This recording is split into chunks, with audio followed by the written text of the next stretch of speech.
Go 1, we go 2, and we are live with James Ham. There we go. Hello. Live to the radio in 60 seconds. Live to the, Hello. 85. Let me see if I can. I like hearing through my earpieces. Give me a test over there. There is a test for you, Hammer. A test 1 and a test 2. I'm okay moving this dial, right? Yeah. Okay, cool. Yeah. Cool. Yeah, All Jesse controls everything that goes over the air. Sweet. Man, we're going to talk some hoops today. What's up, Will Z? Will, I miss you, man. I miss you, Will Z. Where's Will Z been? Well, no, we just don't talk to each other every day like we did during Kings season. Yeah. We need to have Will on just to talk to Will. Wizzo Mac, what's happening? Rob Dub, Warren, Dr. David, Tyler, what's good, baby? Stephen Brown, Showtime-ish.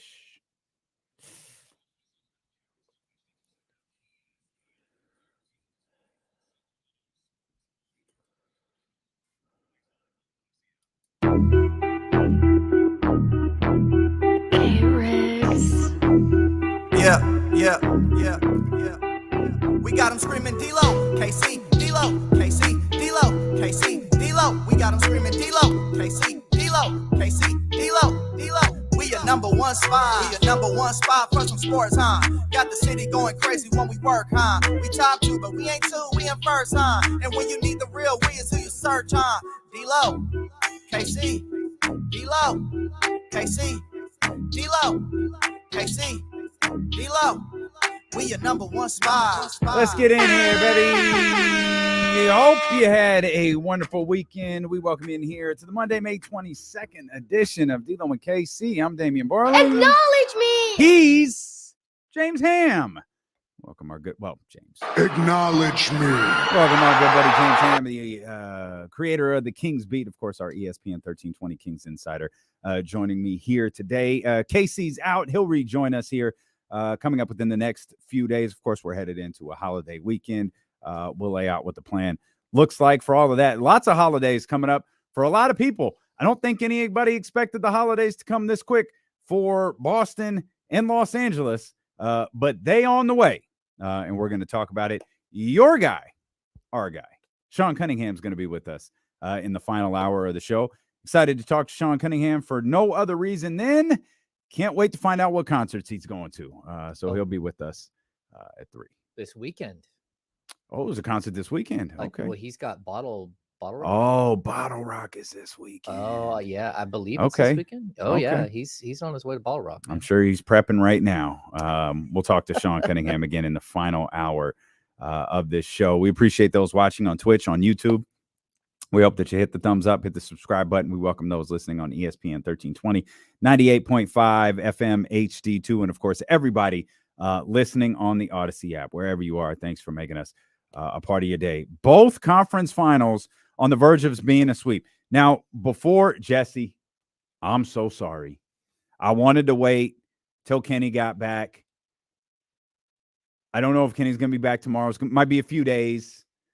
James, you might not completely understand this. I can't wait any longer. I gave him a single day grace period.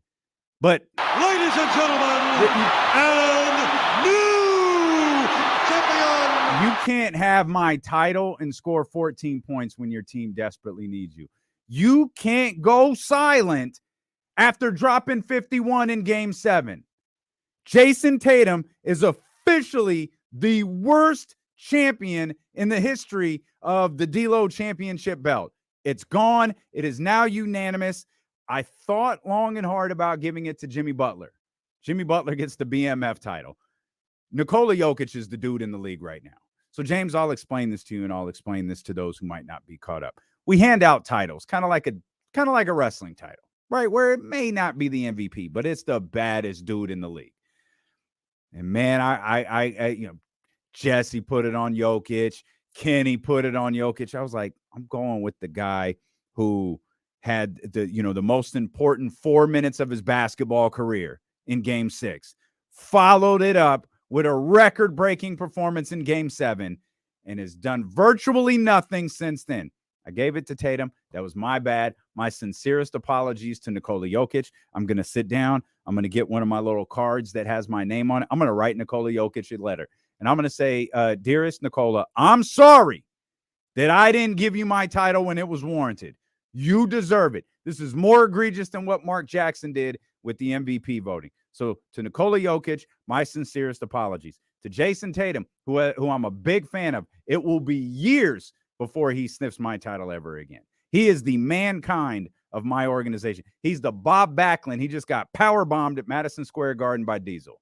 You might not get that reference, but there's about 7 wrestling fans out there that do, James. I'm very sad about Tatum's performance. You chose poorly. To quote the knight in Indiana Jones and the Last Crusade, you chose poorly. Yeah, I mean, right now, Jimmy Butler has played incredible. And you remember last week, I told you, Miami is built different. They're built like a baseball team. They're built like a team that has a bunch of randos, and they have guys who step up and burn you when you don't expect it. And that's what makes them so tough. I mean, what was it? Game 2, it was Caleb Martin going for 27 points. Like, that's what that team is built like. Look at Gabe Vincent, man. Gabe Vincent out of nowhere. Gabe Vincent's becoming one of those. He's becoming one of those G League stories that you're in the G League. You're looking at Gabe Vincent. Like, there's a handful of guys. If you're in the G League, you turn to you go. Yeah, that I gotta do what they're doing. You know, the crazy thing is, he is the guy in the picture when signing a contract when Vlade has his draft board on the side. Oh, and tremendous! The Bloodfather. That's Gabe Vincent sitting there. That's tremendous. Vlade Divac's, of course, exposing his entire draft order to everyone in a picture with the guy signing for a summer contract. Our beloved Vlade. But good for Gabe Vincent, man. That whole team, like, you look at them, they're gritty, they know how to play, and Eric Spoelstra, one of the greatest coaches we've ever seen in the NBA. Oh, no doubt. And you asked a very, very compelling question before the show started that we're going to get to later on this hour. We'll talk about Sasha Mania as well as Sasha. What did we decide? Sasha Mania? No, Sasha's last name. Has it changed since Friday? Vezenkov. So it's Vezenkov. I think so. Not Vezenkov. Vezenkov. All right. I don't know. That's what we'll go with. It's all about syllables. I guess. So we'll talk about that here. This first hour. Miami absolutely humiliated the Boston Celtics last night. Like, and all credit, and I'll hit the drop on myself. Okay, Lake Show. I'll credit the Los Angeles Celtics just because they're fighting. Like, they're not playing poorly. Like, they're playing well. It's just Denver's better. Boston's not. They're not playing well and losing. Like, they're playing bad for stretches. And the stretch yesterday was for 48 minutes. And Charles said it, Reggie needs to calm down. Every time something goes bad on a basketball game, Reggie Miller's like, fight somebody, hard foul somebody. It's like, all right, Reggie, that's not the answer every time. But his underlying point was, and this is what Charles and Shaq and virtually everyone who sat through the game last night said, was the team had no life. They had no passion. They had no energy. They had nothing last night. And they just got their teeth kicked in by the Miami Heat. They got laughed at by Jimmy Butler. Jimmy Butler kept every receipt from every slight from every Boston Celtic, and he's getting back at all of them as his team is up 3-0 right now. I'm trying to think of when Reggie Miller actually ever punched somebody, ever fought somebody. Like, well, he did fight Michael Jordan. I mean, he did do that. Did he? And maybe Spike Lee. Maybe he yelled at Spike Lee. He did yell at. He exclaimed at Spike Lee. Yeah, sure. So I'm not sure. Like, he had guys that actually did that. Like, he had Dell Davis. But that's always his answer. Antonio Davis. His answer is always to take someone out. Yeah, I could see him, like, in a fight, like, hiding behind Rick Schmitz. Smart move. Like, where's Derek McKee when you need him? Like, just go ahead and hide behind Derek McKee. That's a hell of a reference. Mark Jackson, like, just keep hiding behind different people. Yeah, we've had a Derek McKee and a Bob Backlund reference here in the first 8 minutes of the show. I couldn't be prouder. I couldn't be prouder. But yeah, just an awful performance from the Celtics. And I was telling Jesse before the show, obviously Jesse, our resident Celtics fan, and I really do like the Celtics team. I like them a lot. They're they look like, I'll give praise to the Lakers. Darvin Ham said the series is over when it's 4-0, not 3-0. We've got hope. Now we've got an official must-win game for the Los Angeles Lakers tonight. By the very definition, it's a must-win game for the Los Angeles Lakers. But their approach is the correct way. Even though they're down 3-0, series isn't over till you're down 4-0. That's when it ends. LeBron James asked, have you thought about the fact that the only way you can win this series is to make history? He was like, yeah, of course I have. It's the only approach we can have. The Celtics last night, look like that 4-0. They look like it ended last night. And I don't know how after that you regroup and go win tomorrow. I think it's really tough. I mean, if you look at the two coaches that we see that are struggling, their teams are struggling. They're both first-year coaches. Mm-hmm. And I think, first and foremost, huge mistake by both franchises. Darvin Ham's done a great job just to get his team to this point. Mm-hmm. But you were always going to run up against a great coach at some point that just was able to outmaneuver you. Like, we're talking about talent. Like, if you have equal talent or maybe even less talent, like losing to a coach that has less talent but has more experience. I don't know why, though, we give teams that fail in the playoffs, maybe a year or two to figure it out. So like with the Sacramento Kings, they're just learning, right? Mm-hmm. And that's okay. Their first experience was just learning. Well, that's why you don't give a guy like Joe Mazulla the head coach job at the Boston Celtics. They weren't just learning. They were expected to win the title. And so now we get to a point where they're not going to win the title, most likely. And part of that is that your coach just doesn't have the experience to get you through. And it's tough, but that's fully on Brad Stevens. Like, I think Brad Stevens, really has some answering to do here when the season's over, because you just can't walk into a season with a coach that does not know what he doesn't know. And it's tough. And you look at, and that's a great point. You're looking at Darvin Ham, who you're 100% correct, I believe, has done a wonderful job.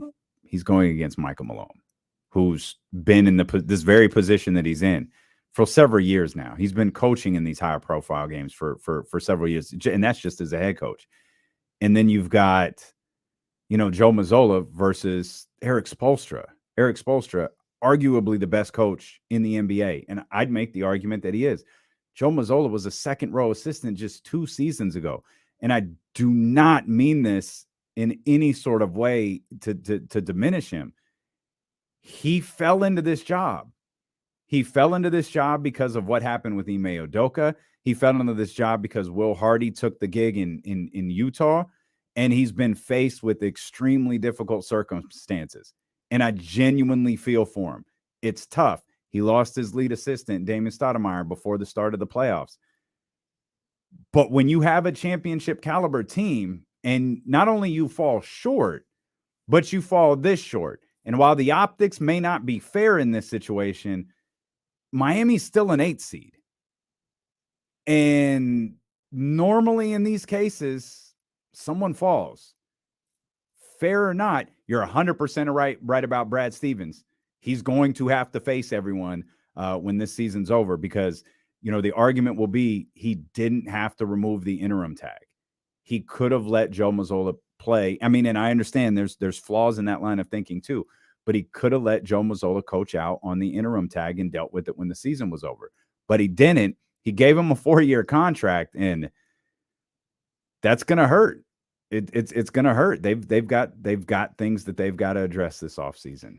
Yeah, I mean, and I think the biggest question I have is he understood. Brad Stevens understood the situation. He understood what he was getting into. He understood that he had a championship contender. And again, this is a team that won 57 games while the coach learned on the fly, versus a team that barely snuck in and won 43 games with the Lakers while their coach tried to learn on the fly, right? And so we're seeing a coach that's starting to climb and another coach who basically hit a ceiling and is falling apart. This is where why didn't Brad Stevens just take the team for a year? Yeah. Why didn't he just own up that he's a really good coach and he can step back to fill in a void after, again, he had a situation with Ime Udoka. And let's not act like the Ime Udoka situation came out of nowhere. Like they had been doing an internal investigation on this for a while. So it's not like they couldn't have like thought about it and like, okay, should we start lining up other options here? And when they didn't, the option was Brad Stevens. It was not to go to a guy who has no idea, who hasn't been in this situation. And I don't think it's fair for Mazulla as well. I just don't. But this is a situation, and you got a team that's going to get bounced. It's a 2 losing to an 8, and that's tough. We'll come back. We'll talk more about this situation. Of course, we'll talk about the other conference final game series that's also 3-0. We're just getting started. We're with you for the next 4 hours. It's D'Lo McCasey, James Ham in for Kenny Caraway here on Sacramento Sports Leader, ESPN 1320. Yeah, it's tough. I think I'm going to go back to that question you posed about Brad, though, because I think I know the answer. Well, I don't think I know the answer. I have an answer, an opinion. Yeah. So we'll get right back to that. All right. David, you're right. No wiggle? Oh, Sasha has no wiggle? No. Oh, man. He's an inline driver. He's really nice on the back cuts and playing off ball. I do enjoy, I think he can fit for sure, but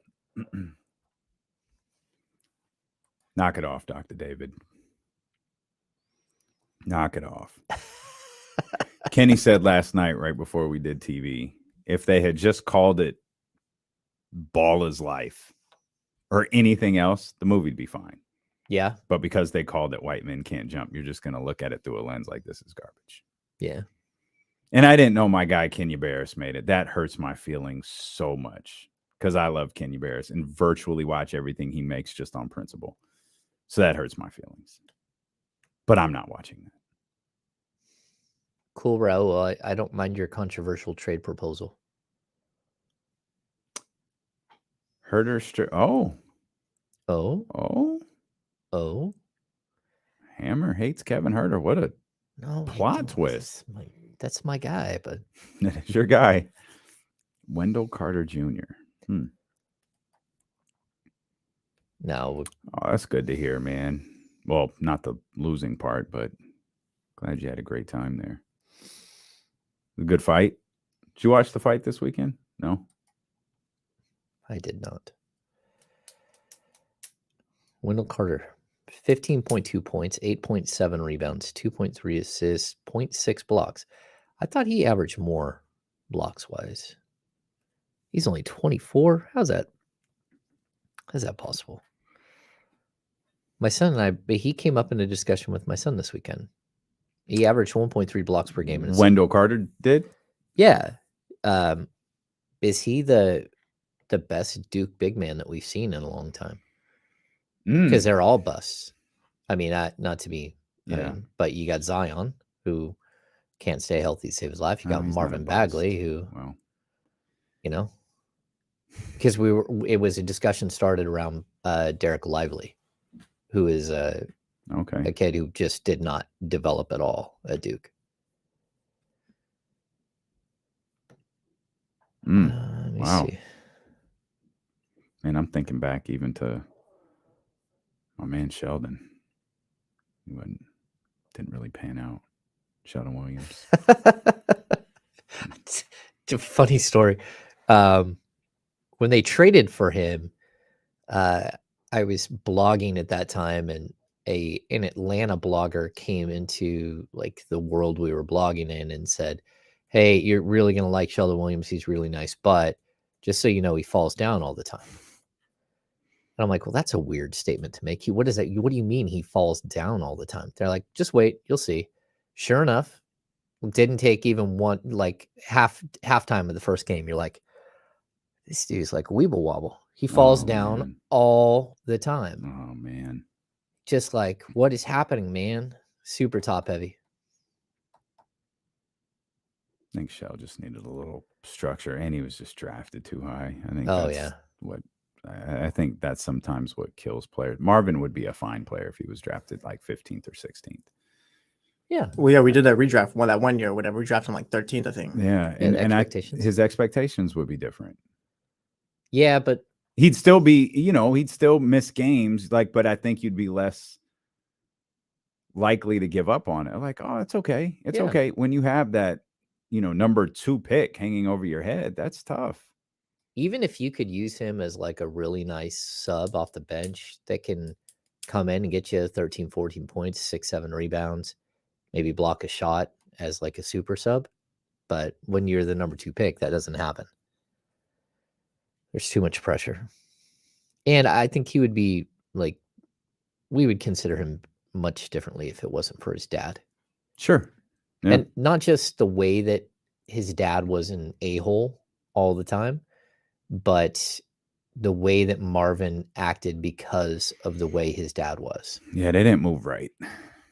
Yeah. They just didn't move right. There's always excuses. It took like, again, a 3 to 4 week injury took 7 every time. And like, there was a lot of babying that went on. Even like when he broke his hand. Mm-hmm. What did he break? Maybe not his thumb. He broke his thumb. Okay.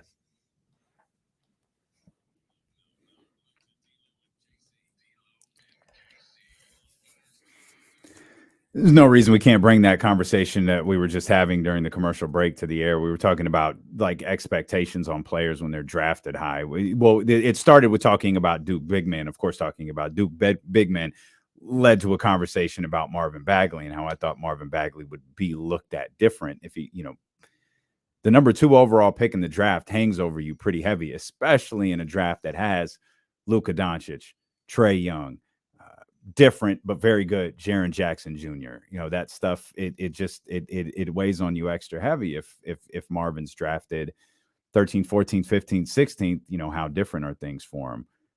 But he still had, as James was laying out, he still had some flaws. Yeah, he still had some. My biggest issues with him was, that he was never able to really string a season together where he was healthy. I remember how excited we got when he played. I think it was 24 straight games. Yeah. And it was the most of his career. And we were all like really, really excited. I think he got hurt in the 26th or 27th. And wound up missing a game or 2 or something like that. But I remember we were all, he's going to make it. He's going to get over the hump here. Narrator. He did not get over the hump. That was his 3rd season in Sacramento. He played exactly 24 straight games. That was the longest stretch of his career, games played to date. Before that, it was 20. He missed 2 games.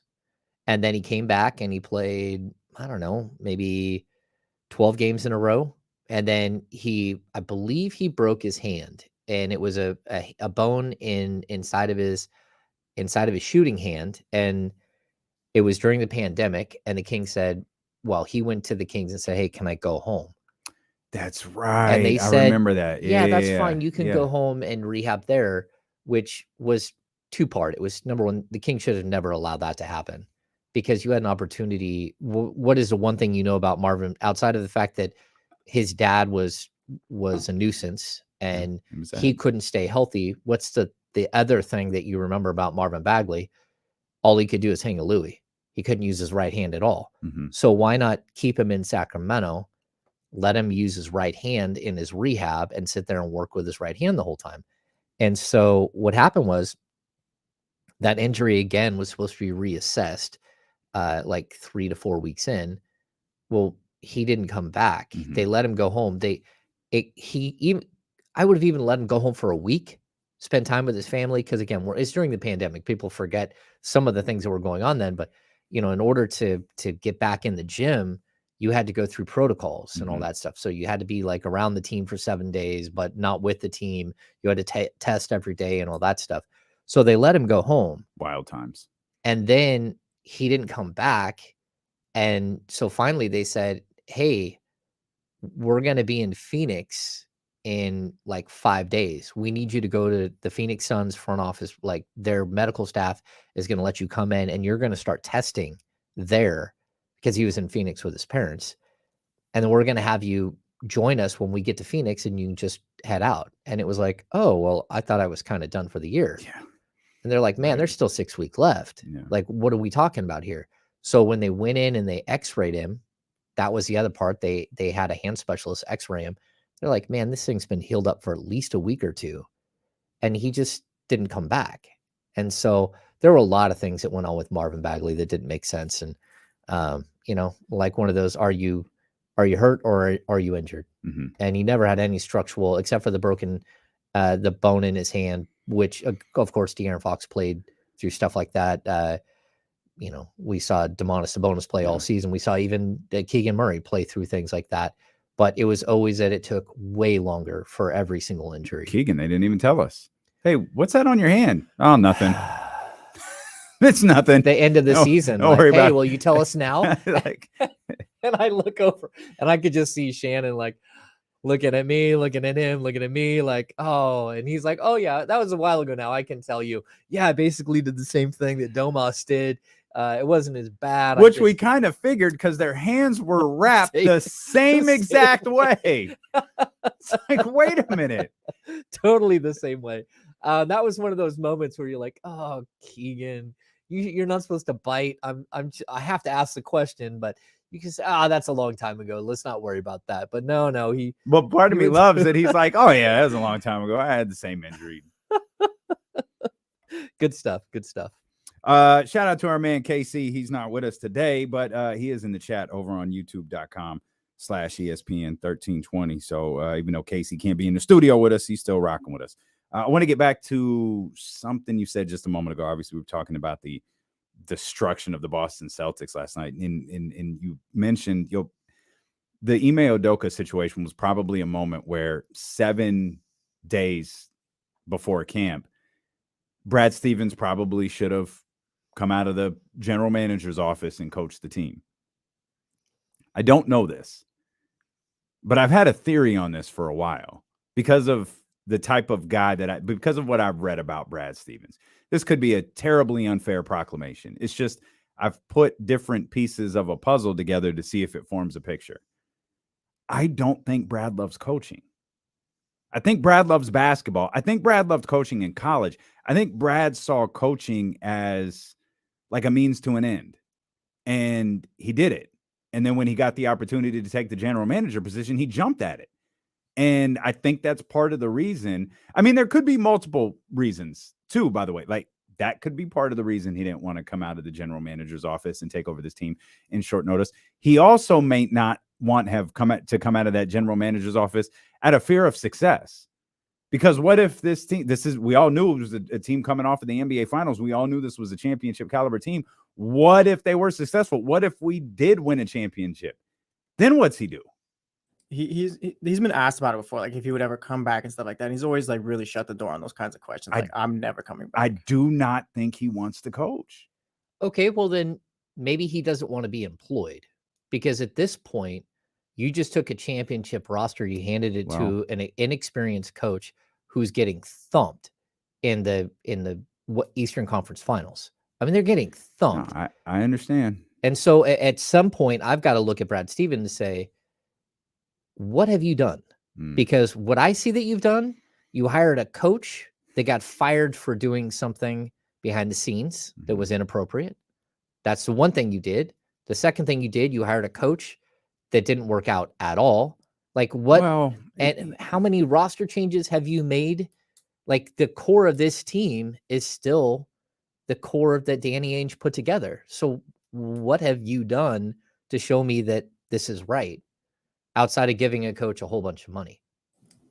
So Mazulla just like, we're just done with him. So that's the one thing to say. Joe Mazulla didn't work out at all is maybe a smidge bit unfair because this is the Eastern Conference Finals. I mean, yeah, like a few weeks ago we were talking about him being a Coach of the Year candidate and stuff like that. Eventually, Mike Brown ran away with it. I think Mazulla, yes, obviously has to develop, but I think this is down on the group.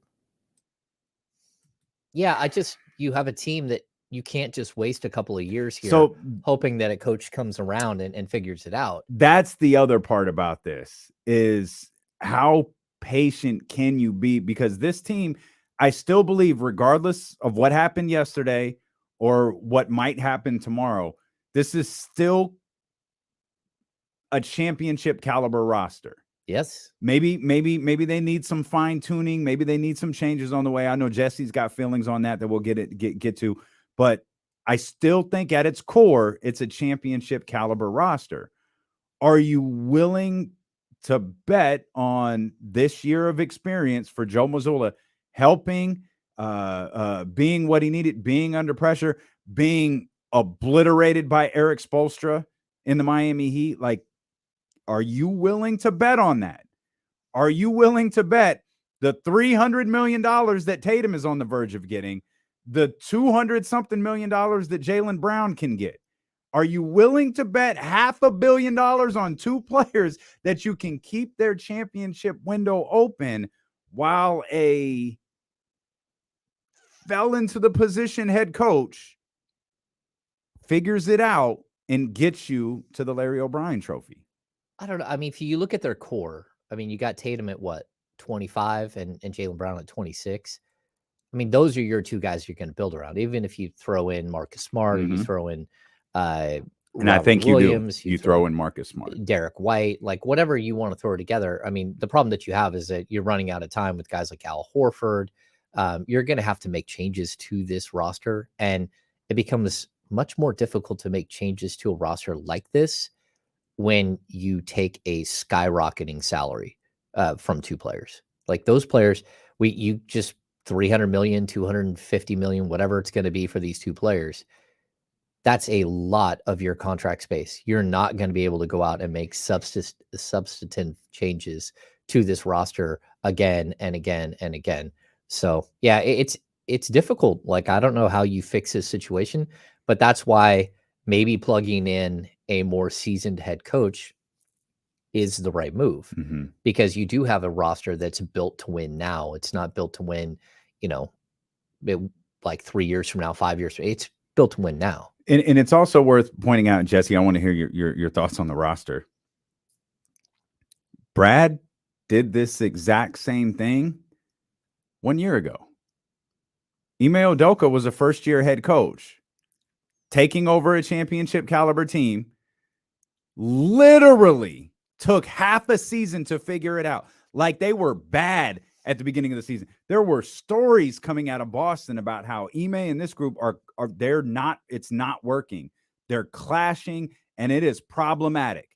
Whatever changed in the final 40 some odd games changed. We saw where it wound up, them being in the NBA finals.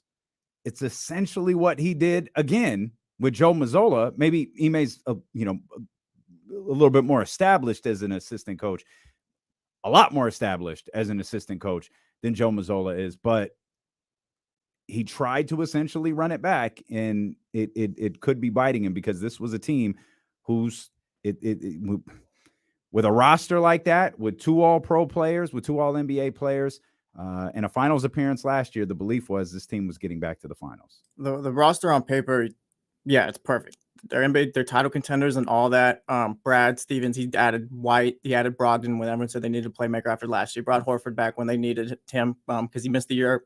Well, he was in OKC for 1 year. They went 500 or whatever. Brought him back. That was a big help.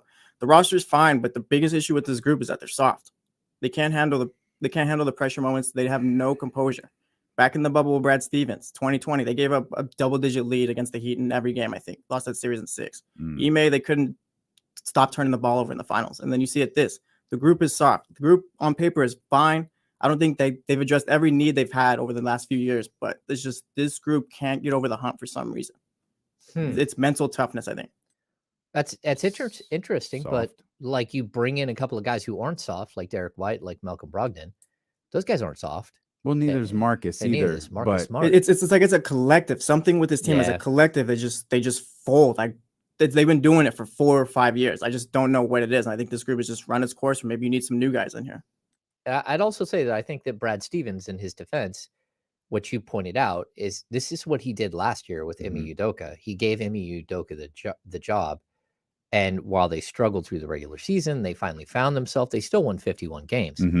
So when he got let go, you're like, okay, well, I did it with the first-year coach last year. We made it all the way to the finals, and we played well, and we could have won and all that stuff. You get to this point, though, and he's trying to do it again, and you win 57. So, like, there's a possibility that this team didn't face the trials and tribulations during the regular season that the team the previous year did, that grew through some of those struggles.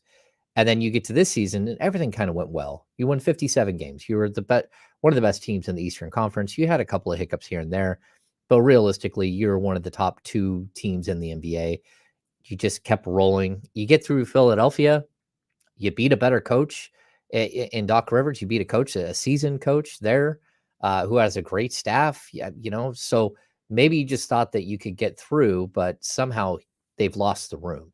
And that to me is always the point where you have to start looking at a coach a different way. When they start to lose the room, we start to see the meltdown, the epic meltdown that you're seeing right now from a team. That's not okay. The cold part is this is everything Ime Udoka went through last year. It's just Ime went through it in games 1 through 41. Yeah. And Joe is going through it in the Eastern Conference Finals. And Ham is right, too. I'm pretty against letting go Mazulla, but if he has lost the locker room and all that, I think you do have to move on. Or you have to move players that decided I was gonna to say, lose. That too. Yeah, I was gonna say if he's lost the locker room, there probably needs to be a further discussion on how that happened. Now, I think the only way you lose the locker room is if you lose Tatum, Brown, and Marcus. That's how I feel like you lose the locker room. Peyton Pritchard not liking, Joe Mazulla isn't going to matter to anyone of consequence. But if you've lost one of those core 3 who have Brad's ear, that's tough. It's tough to bounce back from. Let's get to these phones. 916-909-1320. We're with you all day if you want to be a part of the conversation. We'd love to hear from you. Our man Kamara in here. I haven't heard from Kamara in a while since the Kings season ended. What's up, bro? Oh, no, I've been busy and traveling, so. I see. Yeah, worldwide jet setter. No, we appreciate it. Thanks for making time for us. Whatever, man. Yo, I just want to say, watching these playoffs, man, it more than reinforces my idea, man, that, I don't think Sacramento's that far off. I think this is actually great. Denver's, Denver and Miami, they're, a testament to, not this world building of super teams. And I think the NBA is actually moving away from that, obviously, with the new collective bargaining agreement. But, Sacramento, they don't have to be like anybody else. They just have to, again, we know, and obviously Monty knows, put together a team that understands itself, knows its trajectory. Denver showed that they didn't tinker too much and they stayed with what worked. And, I'm really, these playoffs have been great testament to that particular concept. And, if I'm a Sacramento Kings fan, I'd be really encouraged by not only the playoffs, but, the trajectory of this team. Appreciate you, Kumar. Send me a postcard from your next international stop. You agree with that? I think it brings us to the other discussion that we'll have. No, you could do it right now. Do it right now. That call from Kamara was actually a perfect setup to what you said before the show. Yeah, it is the segue that we've been talking about, and that is how close are the Sacramento Kings, and with their tandem, like where would you put their tandem? So if you're looking at De'Aaron Fox and Domantas Sabonis as your number 1 and number 2 options, how do they compare? And who's got a better tandem? Like you look at the Miami Heat. And Bam Adebayo and Jimmy Butler, they're 2 best players. Like, are they better than Domantas Sabonis and De'Aaron Fox? Like, seasoned-wise, yeah, playoff Jimmy is something. But realistically, like, if you just look at the 2 players and pair them with the other 2 players, the fact that Bam and Jimmy have been together for longer, that's really, something that I think stands out. But I'm not saying that I'm putting Domantas Sabonis and De'Aaron Fox in the Jaylen Brown, Jason Tatum range, but do they fit into that range? Even the Jokic, who's their next best player, Jamal Murray, like that's an interesting tandem. And you're like, okay, sure, Jokic is considerably better, probably 20% better than Sabonis. But would you take Fox or Jamal Murray? Now, as a tandem, like how do they fit together? You could say it's possible that Jamal Murray is a better fit because of his shooting. But I would have De'Aaron Fox as a better player over Jamal Murray every step of the way. So I think it's an interesting discussion, just how far away are the Kings? And if you look at these other teams and how, again, to point out what Kamara is saying, I think it's really interesting that, this isn't a super team. You have some good players and some, I'd even say borderline great players, especially in the playoffs. Jimmy Butler's been great, but regular season, is this a first team All NBA player? No, This is not a superstar player in the regular season. He just happens to be really, really good in the playoffs. Now, Jokic is on a whole nother level.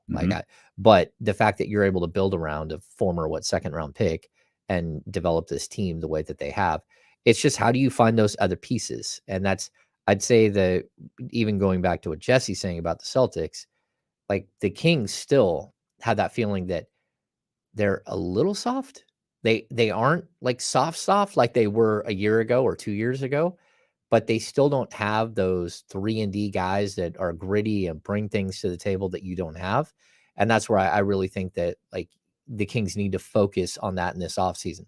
They've got to go find the Bruce Browns, the Kentavious Caldwell-Popes, the Caleb Martins. Like I said it last year, somebody go get yourself a Martin twin.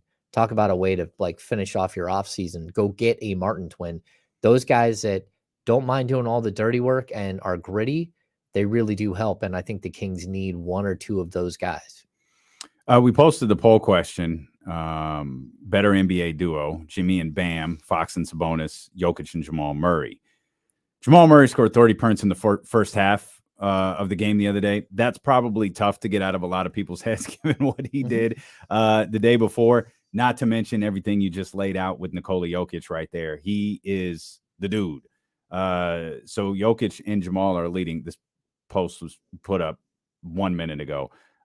So with just under 50 votes in right now, 71% say Jokic and Jamal Murray. Interestingly enough, because I only threw Jokic and Jamal Murray in because you just referenced them here. Before the show, you hadn't referenced them. So I thought maybe we'll post a question about Fox and Sabonis and Jimmy and Bam. Right now, Jimmy and Bam have no votes. It's interesting, and it shows me that, you know, the people at least watching the show on YouTube aren't caught up in the moment, because I was wondering, are people going to get caught up in the moment with Jamal Murray? And I don't think that's happening when you recognize no one's really getting caught up in the moment with Jimmy and Bam. Jamal's really good. The question has been, unfortunately, you know, to no fault of his own, what's he going to like? What is he truly going to be like when he comes back from injury? And this season, we saw glimpses of it. This postseason, we're just flat out seeing it. 916-909-1320. I think we got our brother Bryce here. Bryce, what's going on, man? Hey, what's going on? I ran it by Jesse sort of a second ago. Would you guys, so if this thing implodes, which it looks like it's going to be with Boston, and they're going to be on the hook for what, $500 million on two guys? I wonder if they're going to really look to blow it up, so to speak, would they even consider trading Jalen? And if they would they call San Antonio and see if they could get number one? You can't get number one. You can't get number one. Never. Right. You can't. You just can't. Like that's an Jalen and picks. No. You might be able to get him for number 3. You think so? Oh, Jalen. Jalen for number 3. Yeah. Number 1's untradeable. Like it's very few times that a number 1 pick in the league has been untradeable. This one, San Antonio's not trading. They can't trade. They won't trade. They won't entertaining trade. Whether it could be Jason Tatum. They're not doing it. Oh no, they're not. They're not trading that pick. They wouldn't take it for Tatum. No, they wouldn't take it for anyone. Like, and certainly not Jaylen Brown. You have to look at the franchise valuation. They're saying Wembanyama is worth $500 million to your franchise valuation. Yeah, this is like LeBron James numbers. Like back in when LeBron left the Cavs, their franchise valuation dropped $150 million. But this is like, now we have inflation. So like Victor is worth, I mean, at least before he's drafted, we have to wait and see who he becomes. But I think everyone is convinced he's going to be an all-world superstar. Like, that's much better than Tatum or Brown. I still don't even like, Tatum has superstar all over him, but has he reached that pinnacle yet? I'm not sure if he's like of the upper echelon. I don't know. Maybe he is, but I still like KD in his prime versus Tatum. You'd still take KD. Yeah. So I don't know. I definitely think that though, if you're Portland, you would certainly think, all right, what would you take? Yeah, Portland's in a different position. Like Portland moving up in the lottery kind of changed a lot of things for them to land one of those, 2 and 3 coveted picks. We'll come back. We'll talk more about this. We haven't really talked about the Nuggets and the fact that they're up 3-0. They've got an opportunity to close out the Los Angeles Lakers tonight at the Crypto.com arena. So we'll talk about that. Also, Sasha Mania is running wild, brother. Hell of a game for the Sacramento King ? In the EuroLeague finale. So we'll talk about that. James will let us know what the next steps are for Sasha. That's all coming up here. It's D'Lo with KC, brought to you by Sky River Casino. Continues here with James Ham on Sacramento Sports Leader, ESPN 1320. Yeah, Tatum is the exact opposite of fourth quarter Fox. He's been bad this series, but his scoring numbers in the fourth quarter are, I think, some of the top in the playoffs so far. They were good. When he stinks out loud, though. He just turned 25. I definitely would consider, like, Jalen? Yeah, no, Tatum. Like, if you're Boston, you could start over a little bit here. Nah, I wouldn't do it. I don't know. That's an overreaction. Well, no, it is, but like, you can't start over because you lost, even though you lost bad in the Eastern Conference Finals. I don't think you start over. What if it would be like the number 3 pick and Simons and maybe Nasir Little? For Tatum? Yeah. I'm not trading. No, Jason not for Tatum. Not for Tatum. No, for Jaylen Brown. I'd consider it. Yeah. And if you're Boston, you go get, you probably get Scoot or you get Brandon Miller, but then that allows you to have Simons there. Like, no, what the Celtics could use the 24th pick in Rashawn Holmes. I'll take the 24th pick. That's science. Take the 20. That's right. How much time do we have? We got a couple minutes. Yeah. I'll be right back. Okay. 24th pick in Rashawn Holmes. I don't think blow up is the right word with the Celtics either. I think they need to retool. But do it where you're still contenders next season. Like a Brown for Dame type trade or something like that. Yeah, and that's just it's tough figuring out what that is. Like, is Al Horford on the books next year? Next 2 years after the season. 2? Oh, wow. That's what I'm saying. Just move him to the bench like Udonis eventually. Yeah. You a gangster when the whole crowd is chanting for you, and he didn't even flinch. It's like, no, I'm not playing. I'm not taking this warm-up off. Oh, Horford's contract isn't bad. You could put Al Horford on the bench. $10 million next year, 9.5 the year after. He'll be 39. And that's easy. That's easy. Oh, Al Horford might be a good career earnings.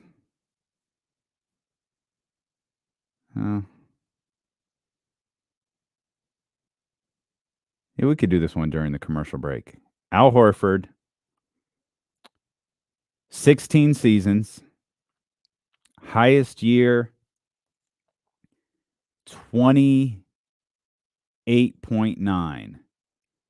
Again, 16 seasons, highest year, 28.9. Al Horford career earnings. Any guesses? 275. Jesse's really good at this. 16 seasons, $265.6 million. I've been on it lately. Yeah, no, you've been within like 5. This one you were within 10, but yeah, $265.6 million. It'll go up to just above 285 when his current contract with the Celtics is over.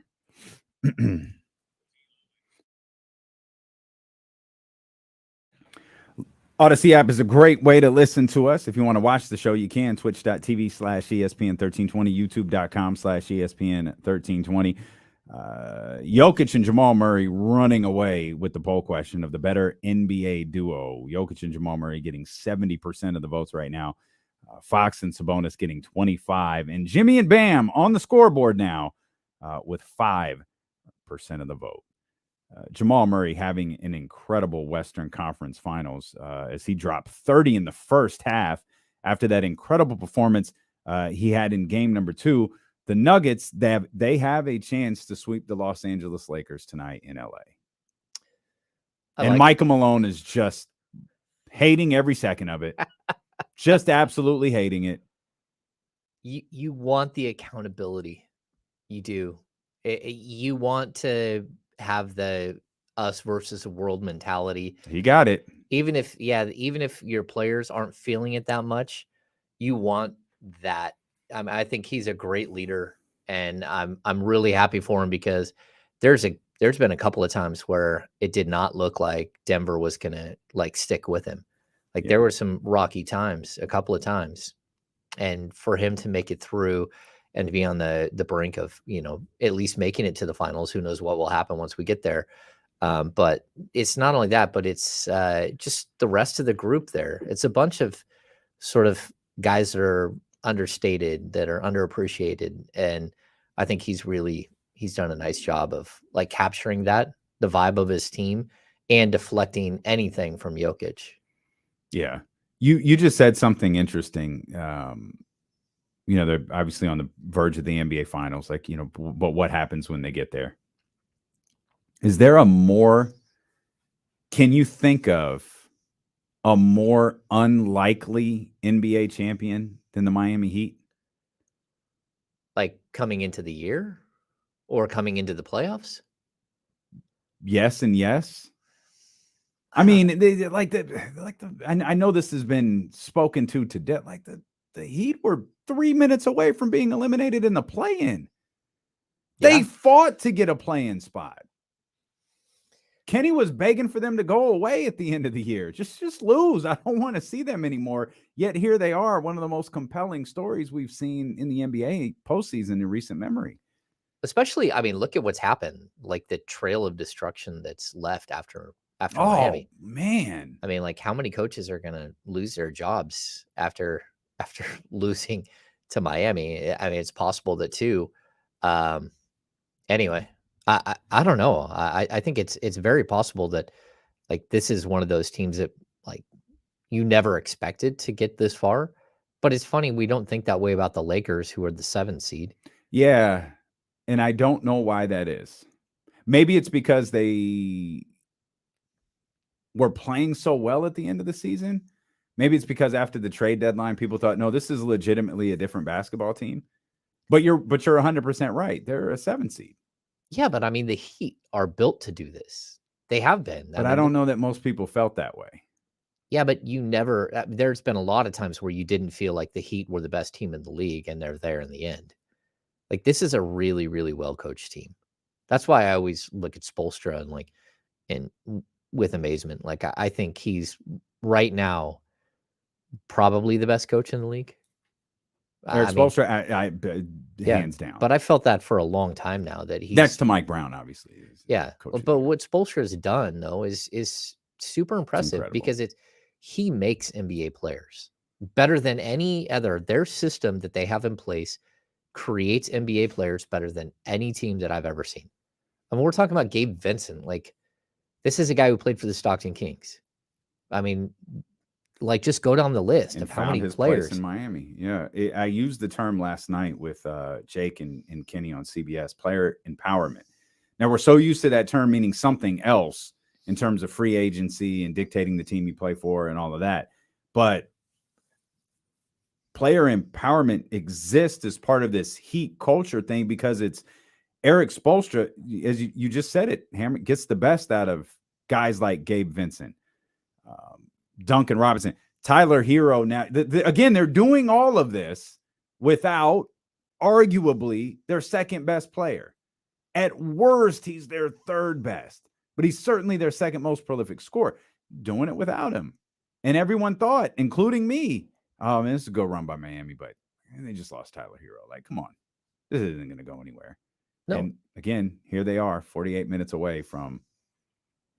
I think looking at the roster, their highest draft pick on the roster is Victor Oladipo. Their second highest, who's also hurt, is Kevin Love, who's I think also hurt. Kevin Love got hurt yesterday. He's questionable, or no, I think he's probable.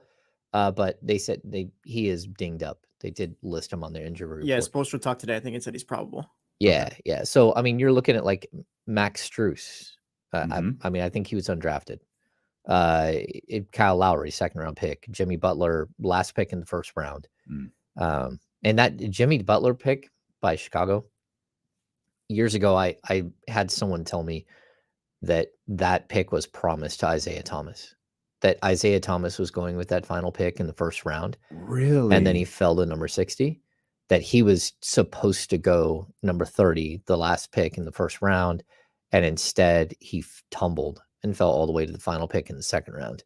But they had a promise that he was going to Chicago. Wow. And instead Jimmy Butler got that pick. So why didn't they draft him in the second round? Did they not have a second round pick? That's weird. Wow. I've never heard that story before. Yeah. I've got a few of those. I'm sure you do. Hey, so you got to become a premium subscriber over at the Kings Beat. You should be your own guest on the James Ham Happy Hour. The that's not what it's called, but it's the. We tell stories. We like it.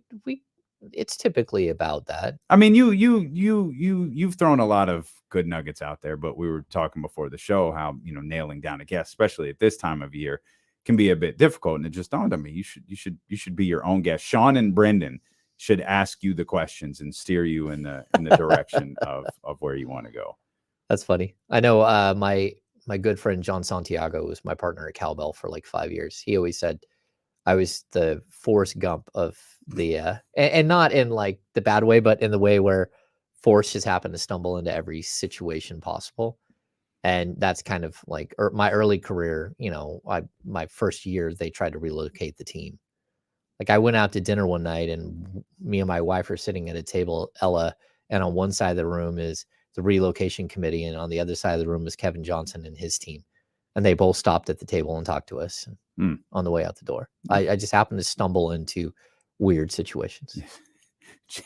James Ham, what's the Michael Scott line? James Ham is Forrest Gump. I'm just not an idiot.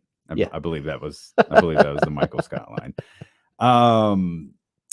So yeah, an incredible, couple of games here for Jamal Murray. The Nuggets having an opportunity to sweep tonight. Michael Malone, does Michael Malone make either accepting the Western Conference Championship or the NBA championship? Does Michael Malone make a Vivek Ranadive joke on the podium? Yes. I think he does too. It'll be and he's got to stop. He needs to stop. I think so too. Like I really hope that he can get past it. But you just never know. I understand. Yeah. I mean, he already has I guess the championship is the ultimate FU, but Michael Malone's career is a pretty big FU too. It's a pretty big, not that anyone here questions whether it was the right decision or the wrong decision. We all know it was the wrong decision, but if he looks at, and I've always believed his anger has been a little bit misguided, if he can always look at this as the ultimate, screw you moment for Sacramento, the Sacramento Kings owner, whoever he wants to frame it as. I've always thought that most of his angst was misguided. Like everything I knew of the situation and everything he knew of the situation was like spun on its head. Like I didn't get his anger, and like he and I have discussed this, or his anger towards Vivek. Yeah, his anger towards Vivek. Even like I remember they let him go in December, right? They were 11-13 at the time, 24 games into the season, and DeMarcus Cousins had got viral meningitis and missed 10 games. They even were still at 500, and they held DeMarcus out of 2 extra games so they would drop under 500 and then terminate him. That's like one of those things that were happening. Even during that offseason, they brought in Kurt Rambis and tried to make him his lead assistant without his knowledge. And he heard about it. And Michael flew back from Las Vegas at Summer League and like barnstormed the interview. Was like, what are we doing here? I get to hire my own staff. You guys should know that. So like the whole entire situation was really weird. But fast forward to like January or February, a rumor came out that that Michael was insubordinate and that's why he was terminated. And I knew exactly where that came from. And I had discussions with Michael about that at that time, like 3 months after he had been terminated, maybe 2 months. And it was like, I was, like that's basically just throwing mud at a guy that got let go. And that was not from Vivek. And so at the end of the day, like, I hope he's able to win, Because that, to me, that's the proper like validation and vindication for him. And then maybe he moves on. You're listening to D-Lo and KC. James Ham sitting in for Kenny Caraway here on KIFM West Sacramento 98.5 FM, KRX QHD2 Sacramento, ESPN 1320. Always live on the free Odyssey app, live in visual form as well. You can watch the stream on twitch.tv/ESPN1320 and youtube.com/ESPN1320. We hope you hit the thumbs up and become a subscriber over there. With Mike, he seems to be, and we talked about this a little bit late last week about how protective Michael is of his team and Nikola Jokic, his superstar. And he seems to be, it's Michael Malone's been in the league a really long time, and he knows the legacy franchises. He knows the mega stars. And I think he's having a difficult time computing megastar with Nikola Jokic. There's little question Nikola Jokic is the best player in basketball. And if it's a discussion that features Nikola Jokic. If you want to pose it as a question, that's fine. Jokic, Giannis, Joel, you want to throw one or two other guys in there, that's perfectly fine. But Jokic is in that conversation. One of the big differences, though, is being the best player in basketball, even for potentially 3 or 4 years running now, doesn't compute to being a megastar. Jokic isn't a megastar. It has nothing to do with his play. It has nothing to do with the style. It has nothing to do with the Denver Nuggets. It has more to do with, I think, his overall personality. I think there is certainly a non-American thing that comes into play, especially you talk about Giannis and Joel. Giannis, he has a bit, his like kind of playful personality. I won't call it goofy, but it's a very playful personality has broken through and has given him like a lot of opportunities on interviews and TV and things like that. Even Joel doesn't get that. And we know that Joel can be a bit silly. Like he doesn't get the same opportunities, that Giannis has in terms of, those mega star spots. Jokic doesn't have any of them. He's very dry. He seems to have absolutely no sense of humor. His brothers are probably a little bit too public, as they both look like villains out of some sort of movie. John Wick. And that just like kind of all plays into this. We're like, yeah, Nikola Jokic is the best player in basketball. He's probably just not going to be featured the way a LeBron James has, or any other, top tier megastar player that you can think of. And I think that bothers Michael Malone. I think it should bother Michael Malone. And I think it should bother a lot of people. I'm not sure, so I have I have a lot of people that text me all the time. And there's a basketball junkie that lives up in the lake, who's a real estate agent. And he texts me every time. And just like, I just love watching this doughboy play. Like, and that's what, every time you look at him, he just, whether it's the military cut, whether like the fact that he looks like he's 40 pounds out of shape. He constantly looks like he's out of breath. He constantly, like, everyone is amazed that he does stuff at all times. But like anyone who's really played basketball, that it's not the leaper you got to look out for. It's not the super athlete you got to look out for. Sure, they can do damage.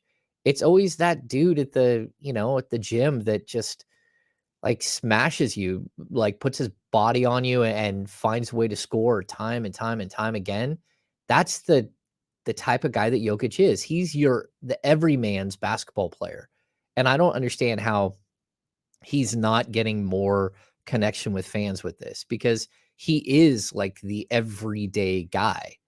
And he's out there running around with a dad bod, dropping triple doubles on everybody every single game.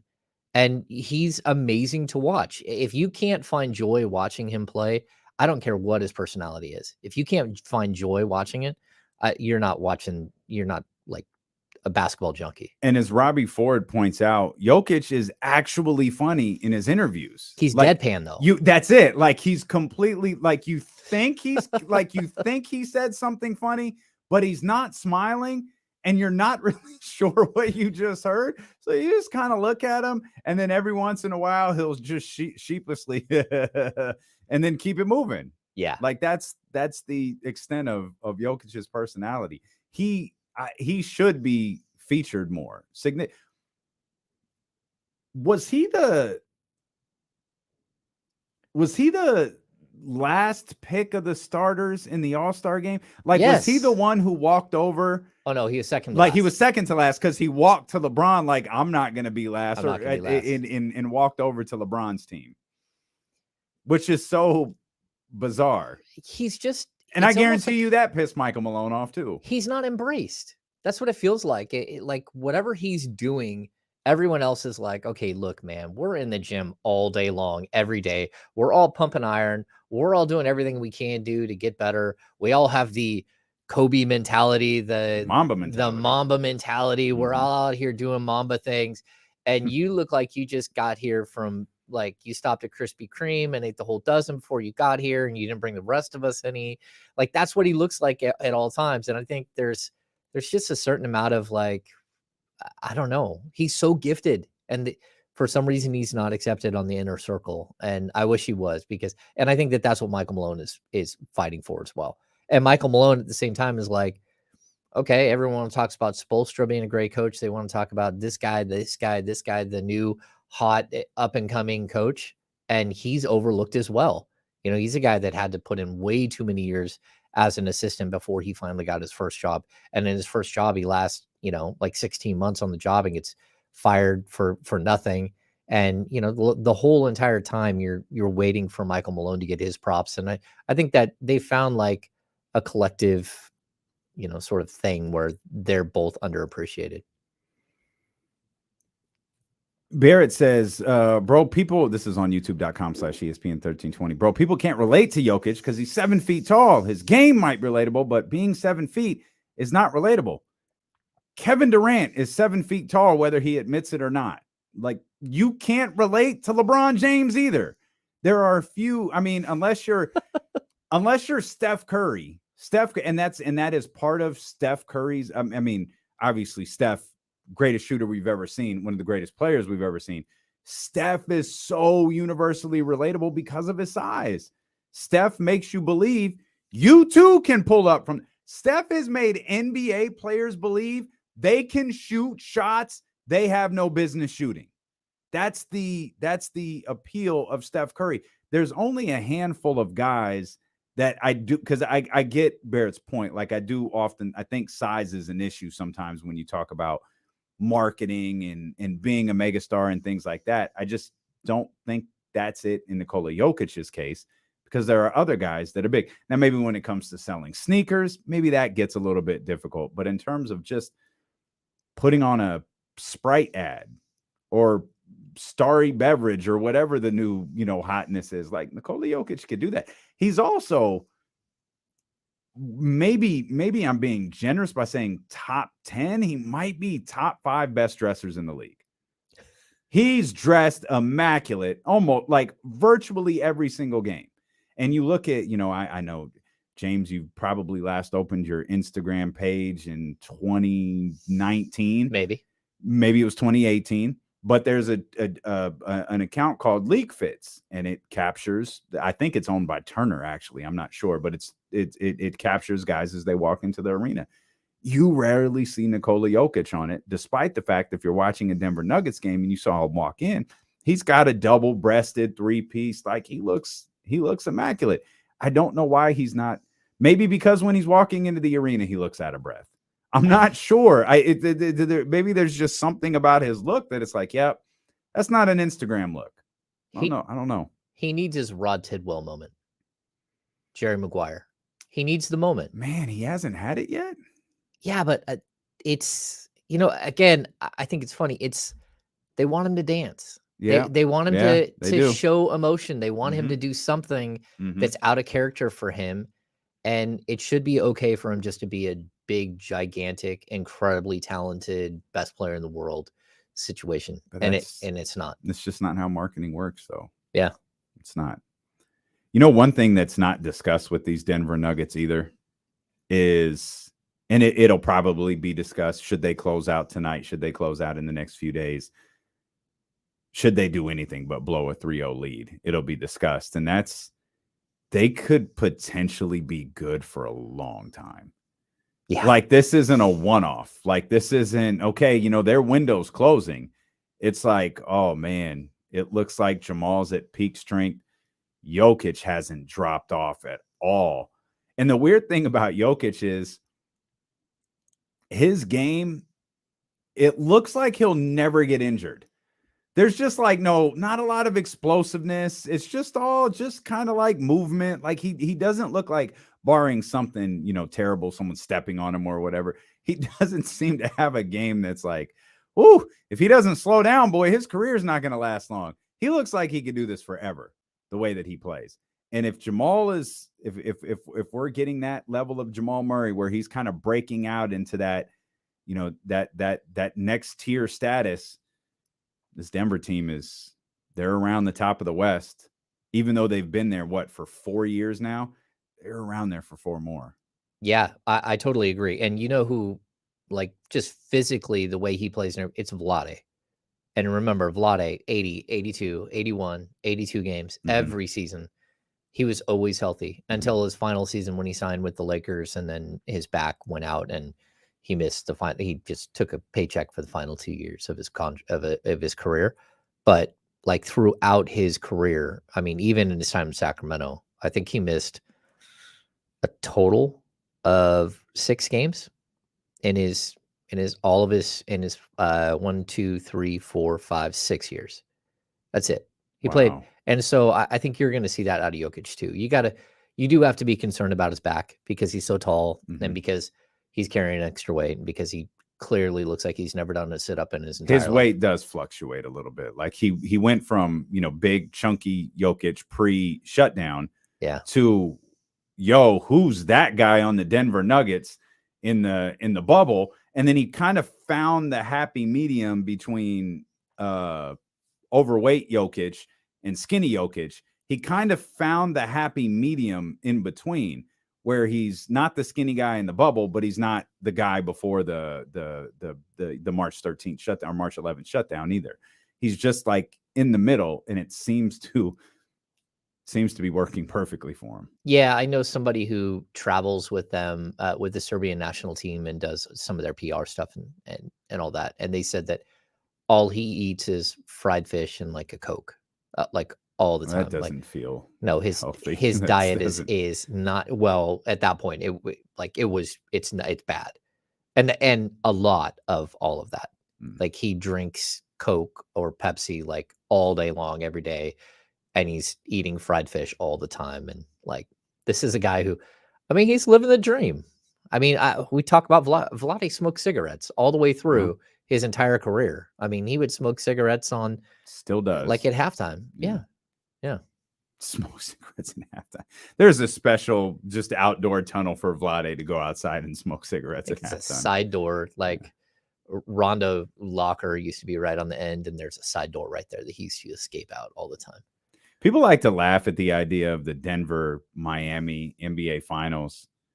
And while I get it, it might lack like mega stars. It's not the Lakers. It's not the legacy franchises.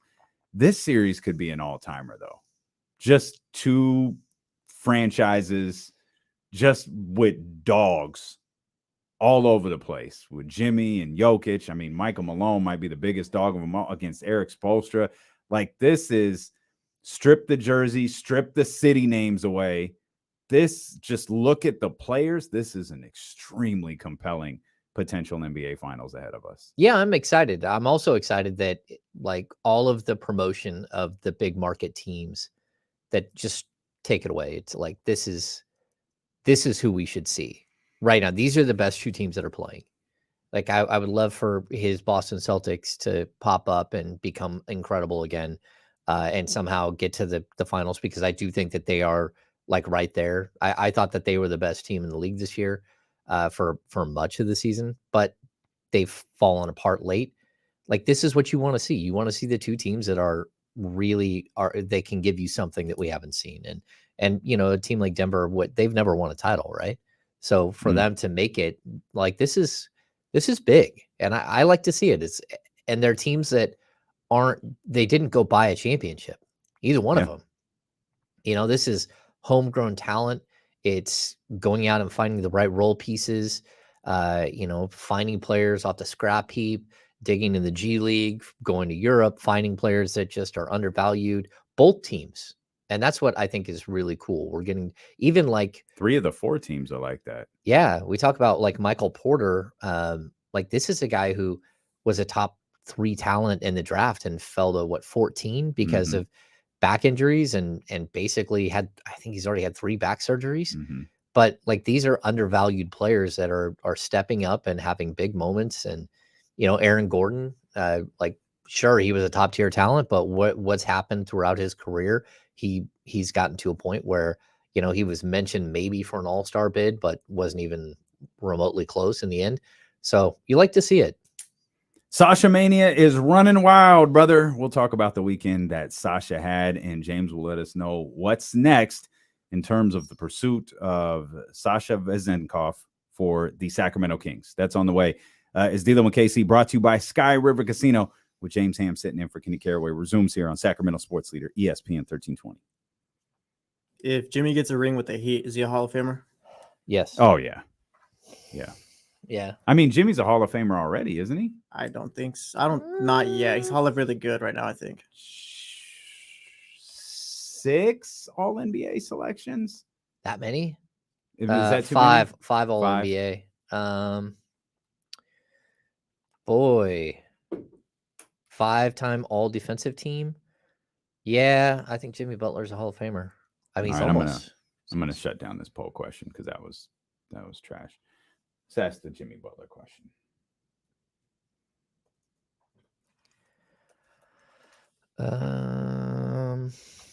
Thoughts on acquiring Vucevic? I don't know. Big boost up it.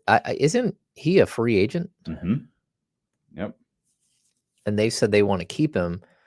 And it's funny that the Kings started this build looking a lot like the Chicago build.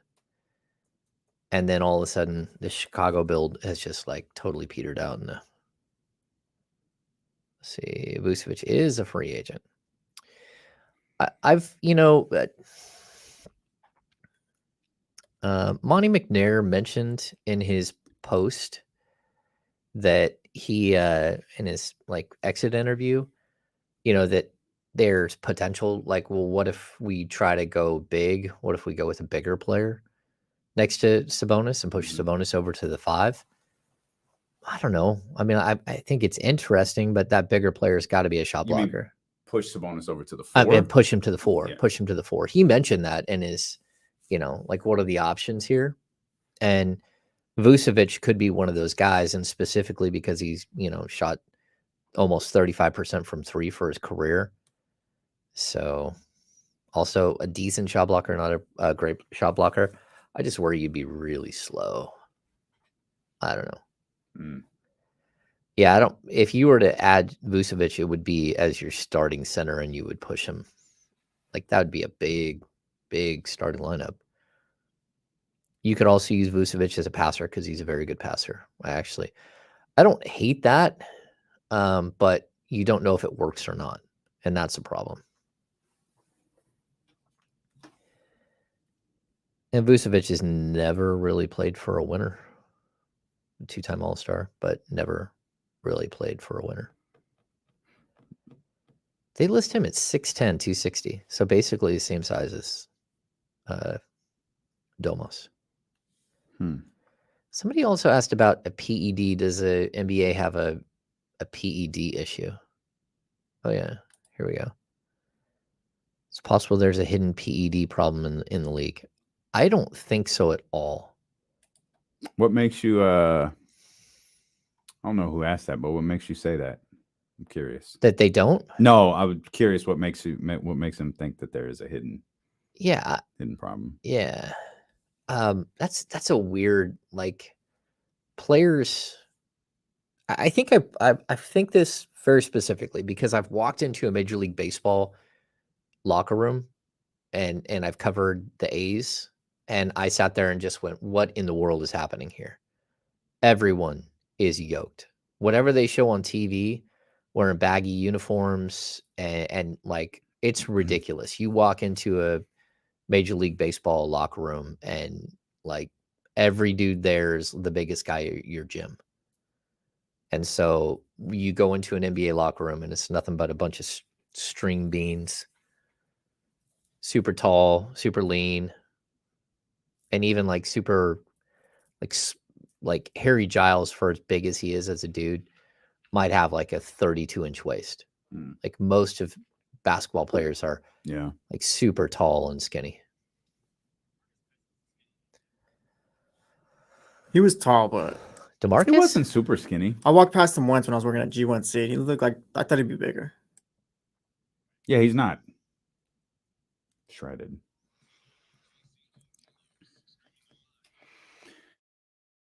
We're on these conference final games as the day rolls along. Of course, we've got Game 4 of the Western Conference Finals coming up tonight at 5 o'clock here on ESPN 1320. Interesting results on the second poll question we posted over at ESPN 1320's YouTube page. Is Jimmy Butler a Hall of Famer right now? Jesse asked that question during the commercial break. I was like, or Jesse asked if Jimmy Butler, if the Miami Heat win the NBA Finals, is Jimmy Butler a Hall of Famer? I was like, I think Jimmy Butler's a Hall of Famer right now. But the early voting results are 67% say yes, 33% say close, but not yet. I'm in the camp of yes. I think Jimmy Butler's a Hall of Famer right now today. Yeah. But what did we do? What did we do? It's 5 all NBA teams, 5 all defensive selections. He's 5-time All NBA, 6-time All Star, 5-time All Defensive Team. Yeah, it's interesting because he's never been like considered even the best player at his position in his entire career. So, but I still think he's there. Let me ask you, was Chris Webber? Well, not from the outside, but he should have been. There was a couple of seasons where I thought he was the best player at the power forward position. No, I don't disagree. Yeah, I don't disagree with that. But universally, though, he wasn't. He wasn't believed to be that. And I agree with you, but I don't think he was ever looked at as that. I think Chris was, for most of his career, considered a disappointment from the player who everyone thought he would be to the player he became. And I think he lived up to that, the player that everyone thought he would be, for maybe 2 or 3 seasons in Sacramento before he blew out his knee. But he did it in Sacramento, which, even though Sacramento was fun and all that stuff, it was still an obscurity. Like, you still didn't have the Kings on national television like 30 times a season. What the Warriors had 42 or 44 national televised games a season. Goodness. That's not something that the Kings ever had, even during their heyday. They had more opportunities on national TV, but not as many. And so I think Chris also, he did it as like with a buddy team, like with a bunch of dudes that were like close knit, and no one was considered a superstar. And you even had people here in Sacramento chiming in on the radio saying all the time that they did not believe that Chris Webber was a superstar, that there was another level to stardom that Chris Webber never reached. And if you put Kevin Garnett and Chris Webber side by side for the prime of their careers, I would, Webber had better stats, but Garnett was a better defender. And so I think that's something that Jimmy Butler, you do kind of miss. Jimmy Butler is a absolutely phenomenal defender. He has been his entire career. He's a tough guy, but he's one of those guys that, you know, like made his way into the league as a last pick in the first round, and like he's had a really remarkable career. I think he's probably bubble Hall of Famer, but he's really close. Interesting. Okay. Well, he's got to cap off this series against the Celtics before anything else, because, as we've said on a number of occasions, the series ends at 4-0, not 3-0. So the Nuggets have an opportunity to close out tonight, and the Miami Heat have an opportunity to close out tomorrow.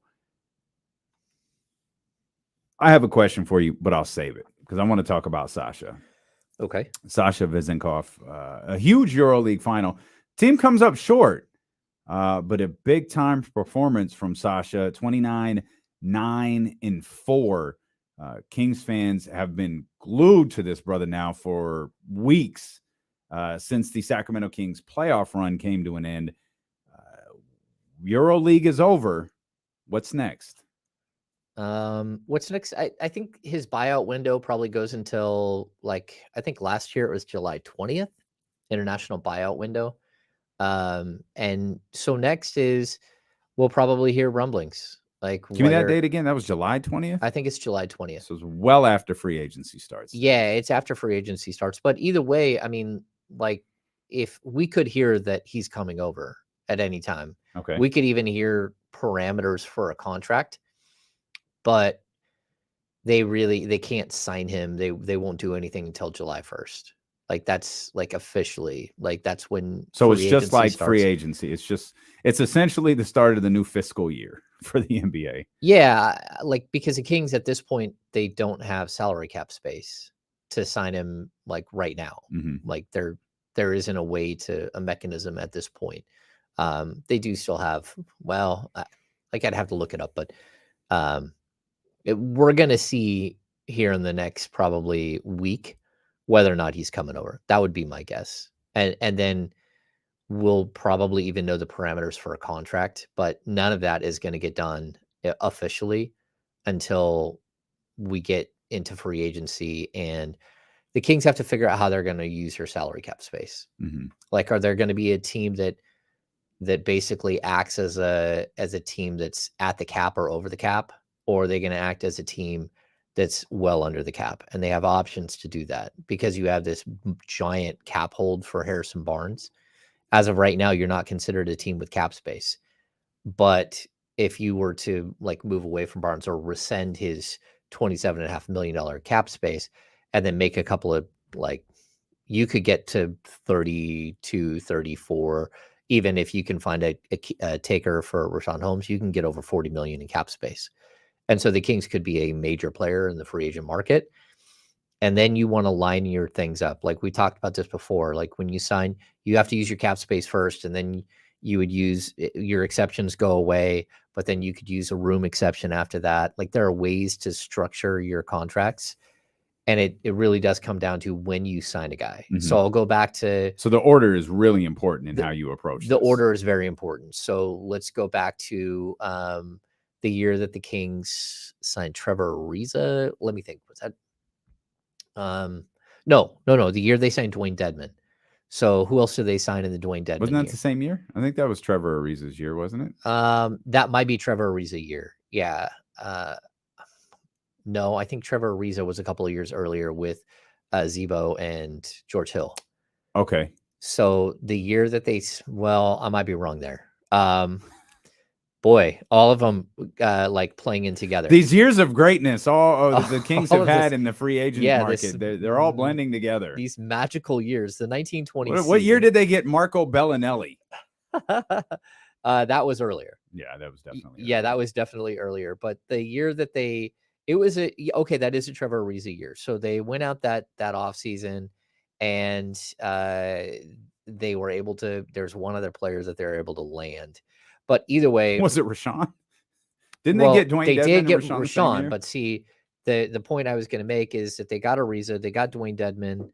I think they traded for Kent Bazemore that year. They signed Corey Brewer late. There's another player that they signed during the offseason, but their offseason, what they had to do is they had to sign these other guys first. And then we had a press conference, and we thought Richaun Holmes was going to be at that press conference, but he wasn't allowed to be at the press conference yet because they hadn't signed his contract yet. So, Corey Joseph, thank you. That's the other one. So they signed Corey Joseph, they signed Trevor Ariza, and they signed Dwayne Dedmon. They used all of their cap space, and then they used a room exception to sign Richaun Holmes. But what basically they had to get all of these contracts lined up, all of the physicals lined up and all done. And then we got to the press conference day, and Richaun Holmes hadn't officially signed his contract yet because all of the other mechanisms had to happen first. And so he wasn't able to be part of the press conference. Gotcha. And so, yeah, it really does come down to like a weird order that you have to sign players. And so I guess all we're really waiting for, there's nothing left to watch with Sasha. Like his season is over. Yeah. But I assume he's going to play like in the European, like he'll play for his country after this. He'll play for Bulgaria if there's some sort of tournament this summer, which I believe that there is. Whether it's like European championships. 2023, so the Olympics are next year. Yeah, but there might be like so there are European championships. I think they're because the tournaments are the year before the Olympics, I think. Yeah, so I would be surprised if he didn't go and play overseas. Okay. And stick around, but I think he'll be over here. Like the Kings are pretty convinced that he's coming over, and they've really put the full court press. We talked about why Matina would be there, talking about contract, like getting him out of his contract and everything else. I think that there's a good shot that he comes over this summer. And I've said it. I think he's a really solid rotational piece, but for me, I don't think he's a starter. And I also I like what he brings. I had someone within the organization tell me one time that they believe that there was probably 4 players on the current roster that could go to Europe and do what Sasha Vezenkov did this season. But that doesn't mean everything. 4 players on the current Sacramento Kings roster that they could go over and have the season he just put up. Okay. Where he literally carried a team all the way. I mean, a smaller Greek team. Yeah. He's only making Olympiacos is a good solid, it's a big name club in Europe, but still you're talking about a player who made less than $2 million this year. Like for him to have this type of season, this type of impact, to win 3 MVPs basically, and take a team all the way to the finals, that they don't like. There was only a handful of players on the Kings roster that could have done what he did.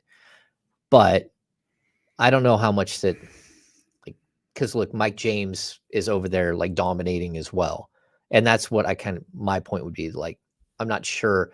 We don't know how his game will translate. I think he will actually probably translate really well because he's a pace and space guy, great off the ball, great back cut, incredible shooter, all these things. He's only going to have more space to work with at the NBA level than he does in Europe. And so that's a good thing.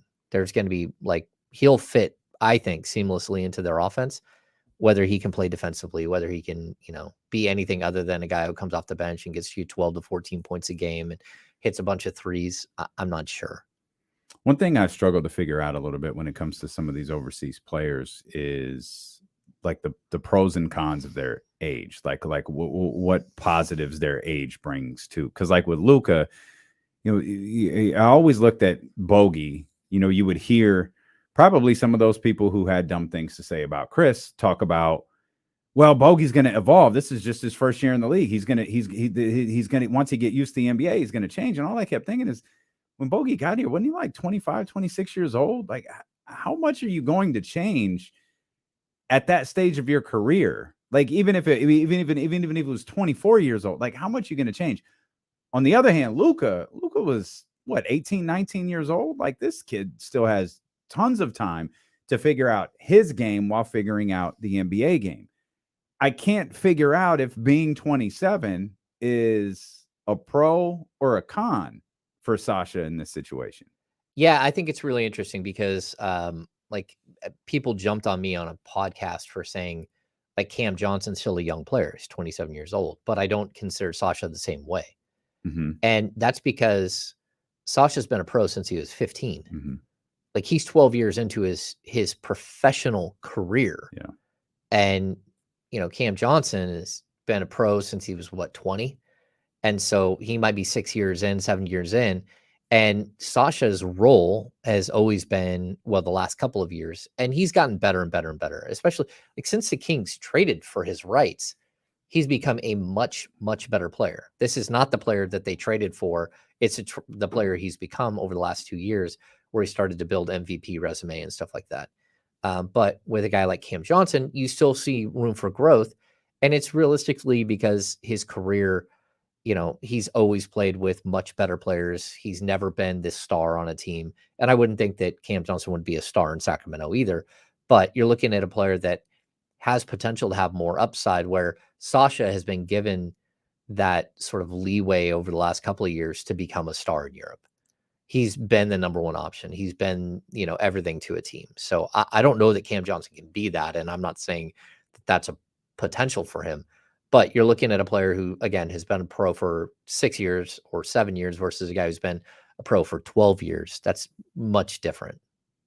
What I can't, and so is Sasha, and I guess this is the question that we'll all have to wait to find out. It's just, it's hard to, you're talking about Matina being over there. And that's after we talked about Jordy being over there. And that was after we talked about Mike being over there. And what was it, Jay Triano, who was one of the first coaches to go? I don't remember what other but we keep talking about different people who have gone to see him. And I think you tweeted after I don't remember who the last person to go see him was, but it was your full court press tweet.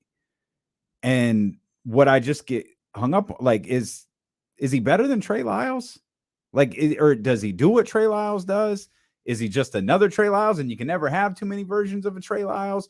Or could this, we had a joke one day where we were talking about, I think Jimmer. We were talking about players we couldn't, surprise weren't in the league. And you look at Jimmer and Jimmer scoring these absurd numbers in China. And we were like, well, okay, well, what does 80 points over there? What does 80 points in China compute to NBA points? And obviously there's a lot of tongue in cheek in that conversation, but what does 27, what were the numbers I just read? 27, 9 and 4 in the biggest game you're going to play over there compute to, 1 of 82 in the NBA. I would look at more of his season stats, where he averaged around 17.5 points per game and around 8 rebounds per game. So did he not like pick it up during this tournament? Because it felt like every day he was averaging, and again, I know you said the regular season, but it feels like we've been talking about him scoring 20 plus points this entire tournament. Yeah, European league play, you usually don't play that many minutes. And then when you get to the, into the big tournament here where he's playing for a EuroLeague championship, he's playing huge minutes. I mean, he's playing like 36, 38, 40 minutes a game. Like, he's playing the entire game.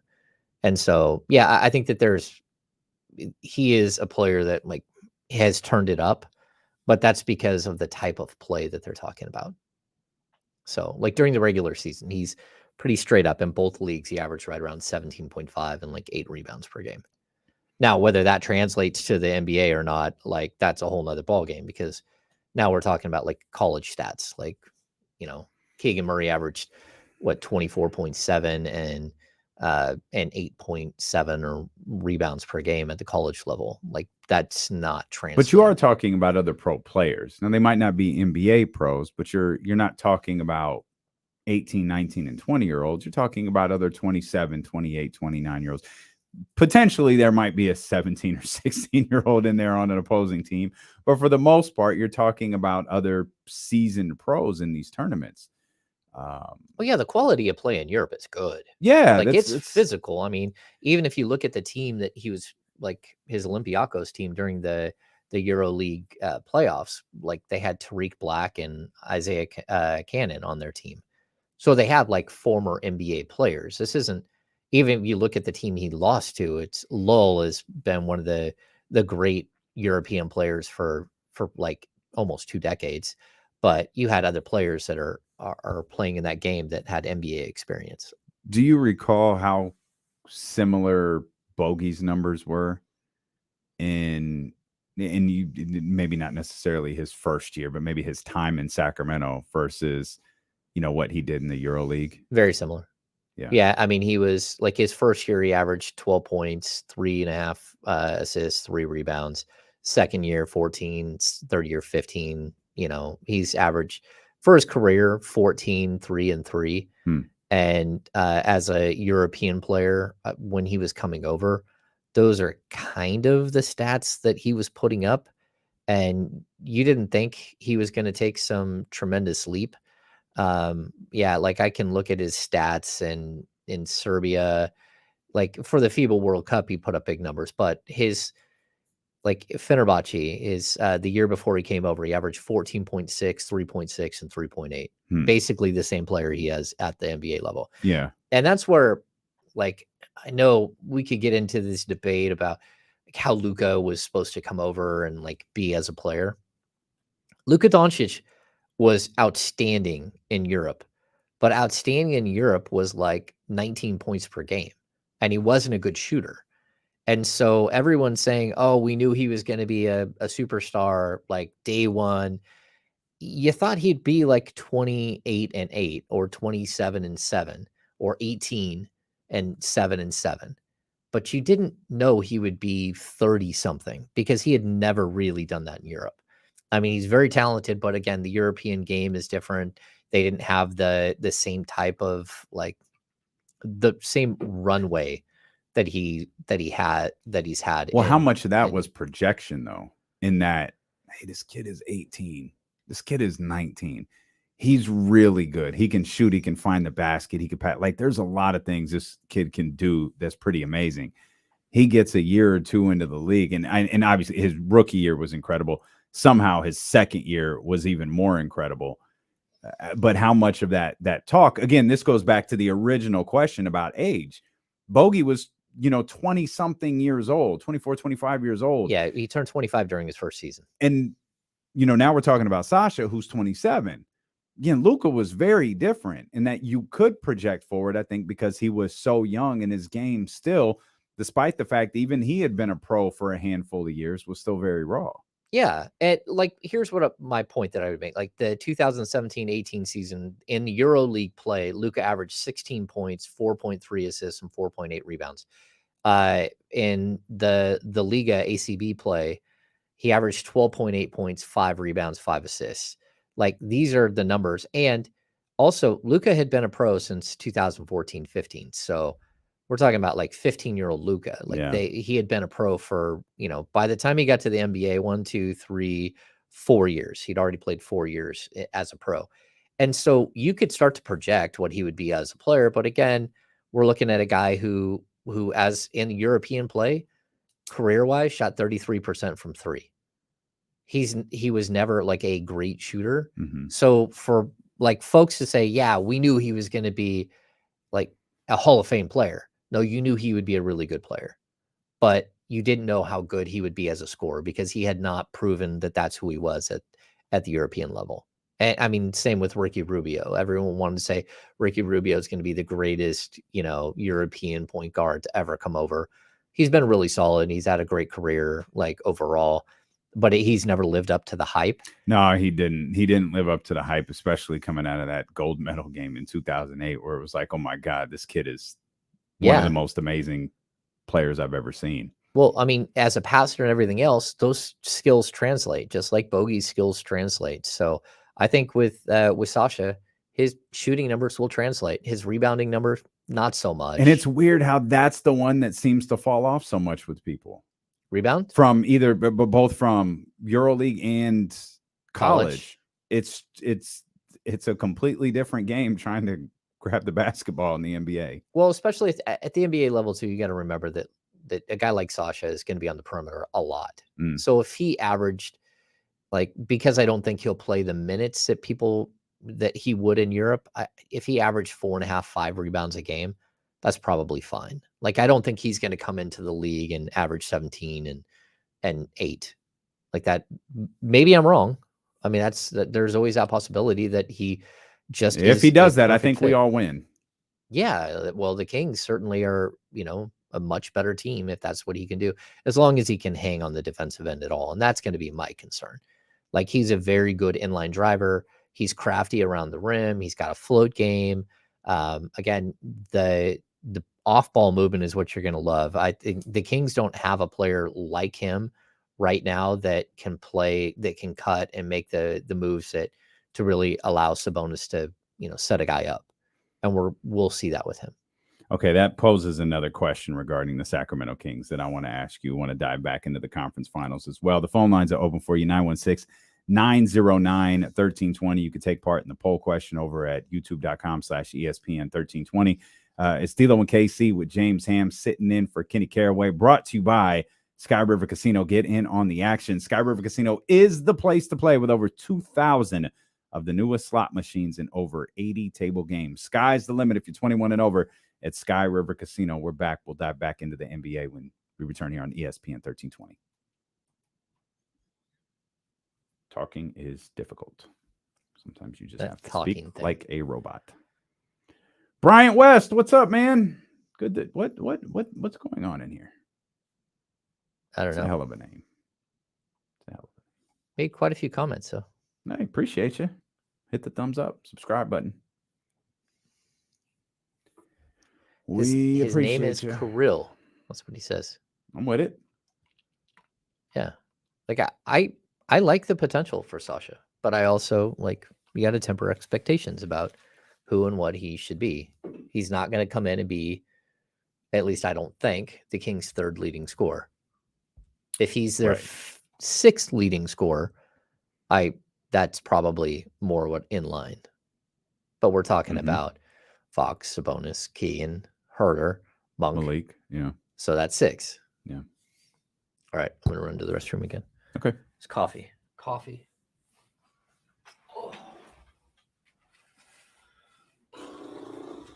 Oh man, I had it written in. Where did I write it in? Did we skip it?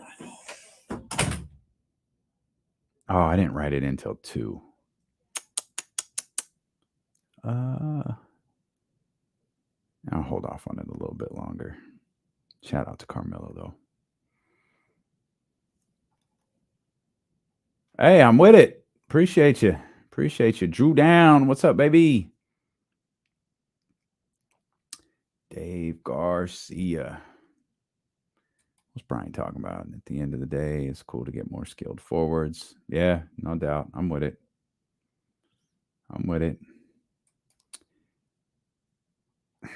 Don't hate that. Don't hate it. Yeah, no doubt, man. We're gonna talk about Carmelo. I'm gonna hold off till the 2:00 hour to talk about Melo, but yeah, definitely.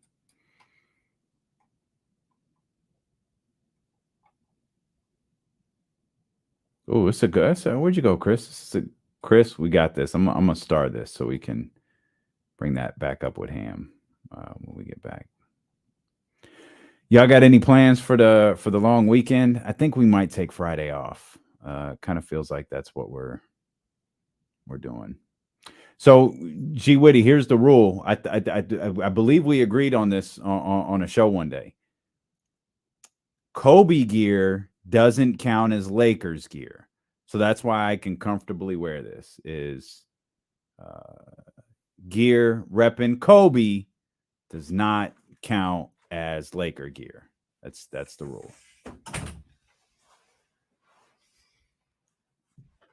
Shout out to D&D. Do not disturb. Great brand.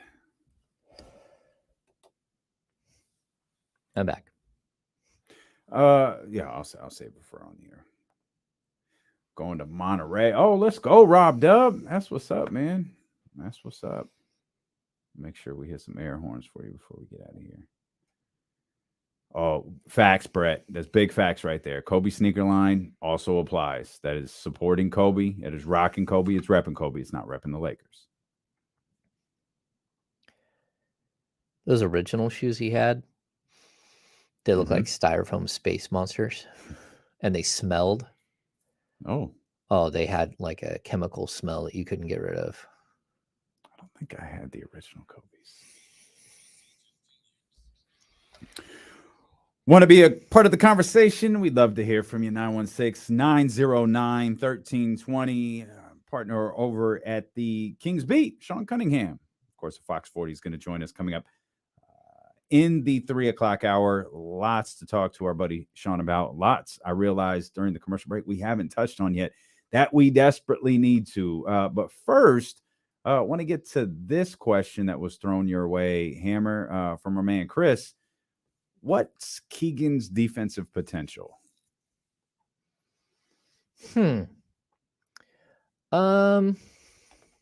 That's tough. Like, I want to see what he looks like in year 2 before I make a final judgment on what I think he can be defensively. To me, he's like, the Kings need to put a lot of time and energy into flexibility, agility tests, agility drills. I think that they can make him into a player with better lateral quickness, and he will adjust to the speed and the pace of the game a little bit better. You know, how many times do we see a guard get switched and take him right to the rack and score? And again, you remember, it's one of those things I told you guys coming into the league, like, the two things that usually don't translate are rebounds. There are players that you can see how the rebounding will translate, but then the other thing is shot blocking. And he averaged 1.6, 1.8 blocks per game at Iowa. And I didn't think that would translate at the NBA level. He just didn't block shots like he did. And that's a lot because of the lateral quickness. The same with like Neemias Queta. They've had to redesign his body to get him ready to become a pro. It's great that he averaged 4 blocks per game at the college level. That tells you that he has an instinct for blocking shots, right? Like, if you go out and play on the blacktop, there are some guys that are short who block shots all the time. And there's some guys who are super tall who never block any shots. And so there's a timing and a like reactionary thing and athleticism that goes with blocking shots. So as far as like what he can be, I think he can be like a versatile switching defender that's league average, with the potential to maybe be a plus defender, but it's going to take a lot of offseason work. They're going to have to redefine his body, and the Kings have a decision to make with him. Do you want him to be a 3 that plays 4 or a 4 that plays 3? Right now, I think he's a 4 that plays 3. If he's going to be a 4 and stay at the 4, then I want to add strength. I want to build him up a little bit. I want to, like upper body, everything. I want him to add some bulk. If he's going to stay at the 3, you want to lean him down. You want him to be, you want to really work on agility and these things that, the other aspects that we were just talking about, so he can stay in front of smaller players. So I think they have a decision on how they want to basically create him as a player. And I've talked to you guys about this before, that like the Kings think that both of the Murray boys have young bodies. Like, they grew into their bodies late. And so they're still figuring out some things mechanically, and will get, like, you can mold him a little bit more than, say, a player who comes into the league that's like already a grown ass man. You have those guys that come into the league, you're like, holy cow, look at his physique. With the Murrays, both of them, there's a malleability to them where you can sit there and start working with them and kind of define who and what they can be as a player, by how your training staff attacks them during the offseason. 22 going on 23. Okay. Yeah, there's still time for him to, I think the first year under or first off season, first year is certainly valuable, but the first off season under guidance of a professional strength and conditioning coach, like at the professional league versus at the collegiate league, but at the professional league, hopefully working with dietitians and all that, you see guys' bodies, even at the age of 22 and 23, change pretty quickly after a year or two in the NBA. So and then it sparked, him, Chris asking about Keegan's defensive potential. Listening to you talk about Sasha, it just, how realistic is it that this team is even better defensively next year? That's the question. How do you get better defensively without losing what got you to 48 wins was your style of offense? Yeah, but that's the problem. Like, the Kings have looked for, it's a little bit like Jeff Petrie-esque, right? Like, you knew a Jeff Petrie player when you saw them. Like the Peja Stojakovic's, the Hedo Turkoglu's, like, he was always looking for high basketball IQ, high shooting ability, and like good court vision, right? These are things that he looked for. He didn't look for like defensive toughness. He didn't look for leaping ability. He didn't focus on some of those things. Every once in a while, he would take a flyer, like on a Gerald Wallace.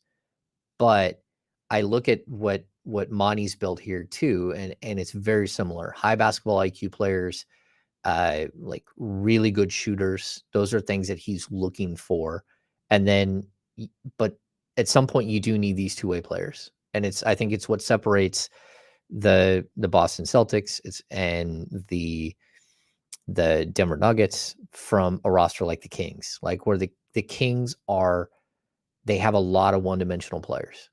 Even if they are smart, even if they can shoot, they aren't multifaceted, and they're certainly not two-way players. There are some players that are okay two-way on the defensive end, but more often than not, they have offensive-minded players who struggle slightly on the defensive end, who are league average or below, not league average and above. Okay. Well, the NBA draft coming up 4 weeks from Thursday. Free agency obviously starts right after that. Summer League shortly. The downside to what's going on in these conference finals is it's conceivable we go 8 days without an NBA basketball game. I do not think the NBA was prepared for a sweep in the conference finals. I don't think the NBA was prepared for multiple sweeps in the NBA finals. I'd kind of be surprised if they both got swept, but after what we saw yesterday from the Boston Celtics, maybe I shouldn't be. One playing team right now, James, looks a bit overwhelmed. The other playing team looks overwhelming. That's obviously being the Heat in the Lakers. And I do think the Lakers have played well. They're just not as good as Denver. And it's sometimes basketball is just as simple as it's not about playing hard. It's not about being out coached. It's just sometimes you're not good enough. What's happening in the Eastern Conference is a little bit, and that's not a knock on the Lakers. They've gotten to this point. They've played very well. They deserve to be here. They're playing great against Denver. They're just not good enough. But what's happening in the Eastern Conference, it's a little bit different. And it goes back to, this was the question I wanted to ask you earlier. How do you come back if you're the Boston Celtics? And I mentioned to you Jaylen Brown's body language at the podium, Joe Mazulla, talking the way that he talked after the game, just total and utter dejection. And I don't know what the proper approach is for press conference decorum when falling down 3-0, especially, or 0-3, especially when you're a title contender. I saw Darvin Ham say, 3-0 sucks, but the series is over when you lose your 4th game. We've got work to do, but today the series is not over. I heard LeBron James be asked if you have you thought about the fact the only way you can advance is to do something no one has ever done before? He's like, yeah, that's how we have to look at this.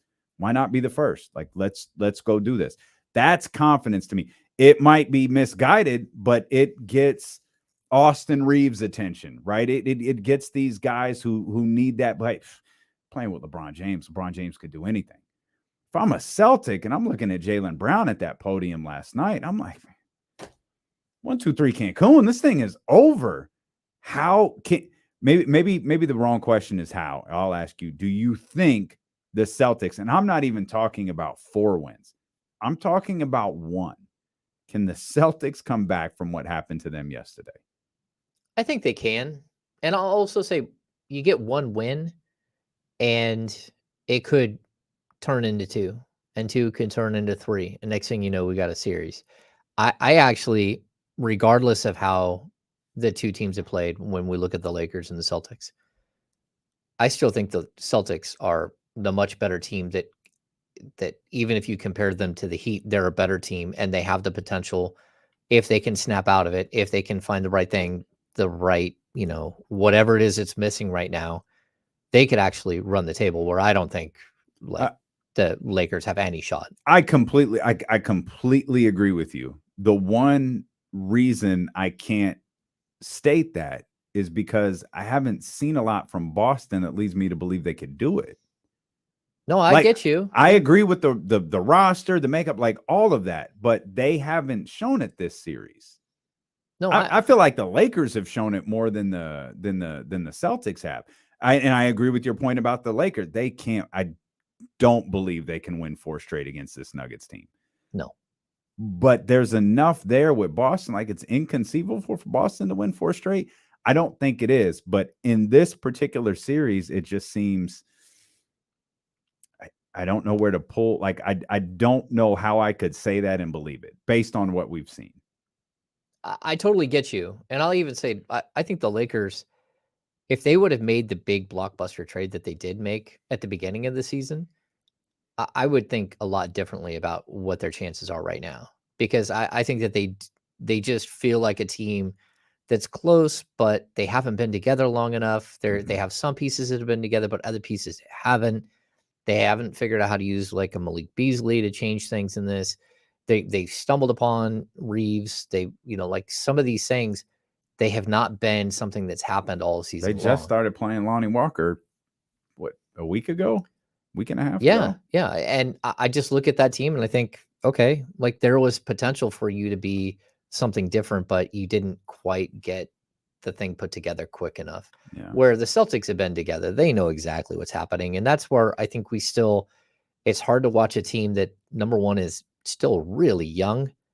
Like if you look at their core is 25, 26, 27, they have incredible talent. They have all of these pieces that, again, if you're the Sacramento Kings, you'd love to have a guy like Derek White. You'd love to have a guy like Marcus Smart. You'd love to have even Malcolm Brogdon. And we're talking about role players. We're not talking about the 2 superstars that you would love to have. Even Robert Williams, the Kings that's a guy that you would probably love to have, right? Yeah. So you're looking at the way that they're built and the fact that they've been together and they've been through these battles. It's confusing how they are where they are. They just went through a Philly team that was really good. Mm-hmm. And, it took 7, right? But that was an incredible series. And you're almost caught off guard by what's happening with Boston, where the Lakers are who they are. You kind of get it. They just aren't. They've kind of capped. And they're relying on 2 superstars, that one who's, almost 39 years old and running out of juice a little bit. And another one that's not only does he not stay healthy, but he's so inconsistent as far as Anthony Davis. He's been inconsistent throughout the series. He's been throughout the playoffs. He's great, but he's always hurt and he's very inconsistent when he is there. And so you just really don't know how to, sort of how can they get over the hump? And the fact is they're facing a better team. It's funny too. Shout out to Eric Spoelstra and the Miami Heat, because I feel like the ass whooping that they gave Boston yesterday has it's made the conversation about Boston and not Miami. And not to say that Miami isn't getting their attention for this incredible playoff run that they're having, but maybe it's just me being guilty of this. We've spent so much time talking about Boston today. There's being so much written about Boston today. There being so many podcasts recorded about Boston's future. Now, part of that is when something comes to an end, you got to pick apart, especially if in some people's mind it comes to an end prematurely. You got to break it down. You got to discuss it. What went wrong? What's going to change? But I wonder if Jimmy Butler hits a 3 at the buzzer yesterday and the Heat go up 3-0, if the conversation is completely different. Still a 3-0 lead for Miami, but I feel like everyone is talking about this incredible run for Miami and just a brutal outcome in one game for Boston. But because Miami beat them so bad, it's all Boston. We're just we're doing an autopsy on the Boston Celtics with potentially one game left to play in this conference finals, which takes away from Miami. I kind of feel like we've been this is how we've been trained, is to think of it in this way. And I think very few times do you just want to go and give someone props for being so much better than the other team, or for stepping up and being the better team in a moment. And it's just the way, even if we're talking about the game 1 where Michael Malone goes off, right? About how everyone wants to talk about how they figured something out. In hindsight, that's very funny. It's very funny, but Malone was right and everyone else was wrong. Mm-hmm. And his way of, it's the same thing we talked about, how the Kings go up like 1-0 or 2-0 on the Golden State Warriors, and that we see a TNT commercial that's 30 seconds of Steph Curry and has no mention of the Sacramento Kings at all, except for at the end, the title, which they don't even put De'Aaron Fox, they put Domantas Sabonis. These are things that, like, we're being force-fed something so much that when it goes the other way, it's almost like we've got to counter it. We've got to say, oh, no, look how wrong you were. And we're not putting the proper emphasis on the team that's winning. Yeah, I agree. And that's my fault. I got to do a better job.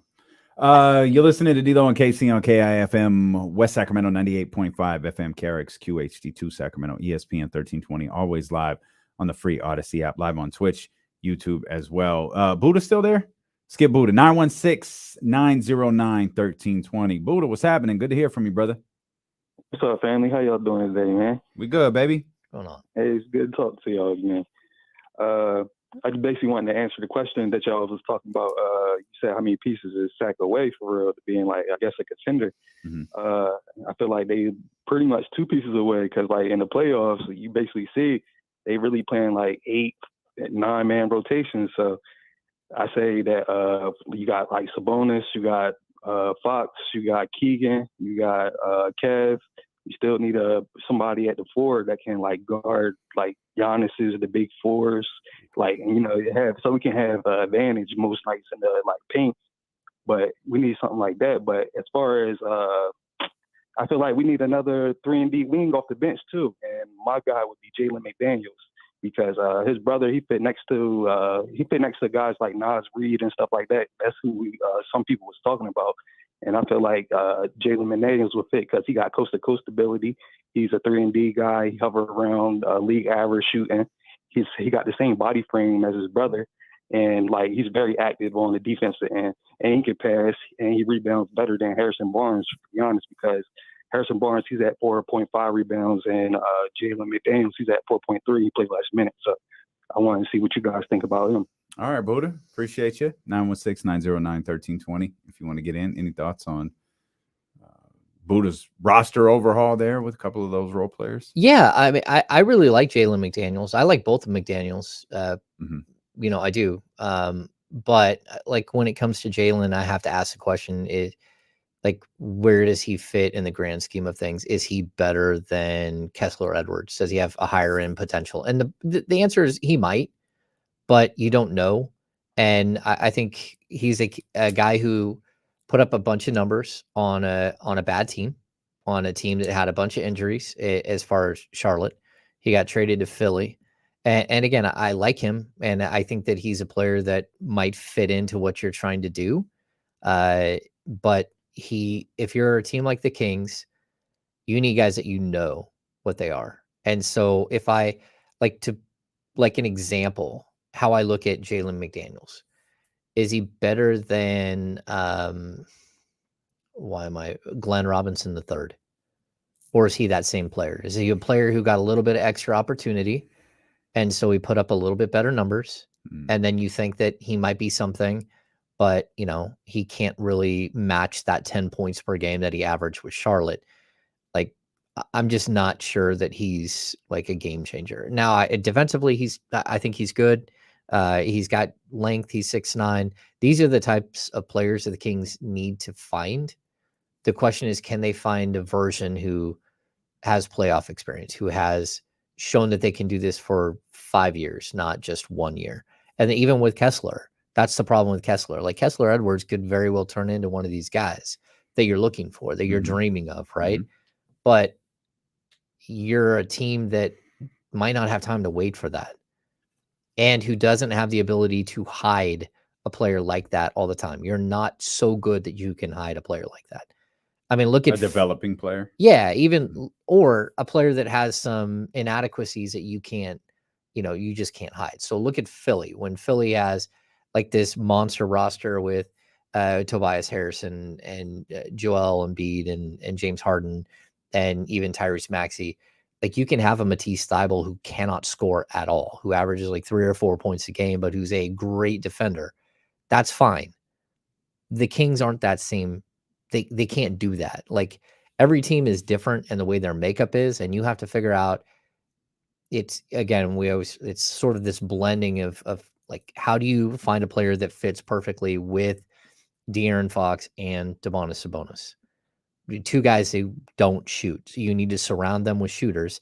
What you can't do is surround them with shooters that people think might be able to hit a shot because they sag off of guys who they think might be able to hit a shot.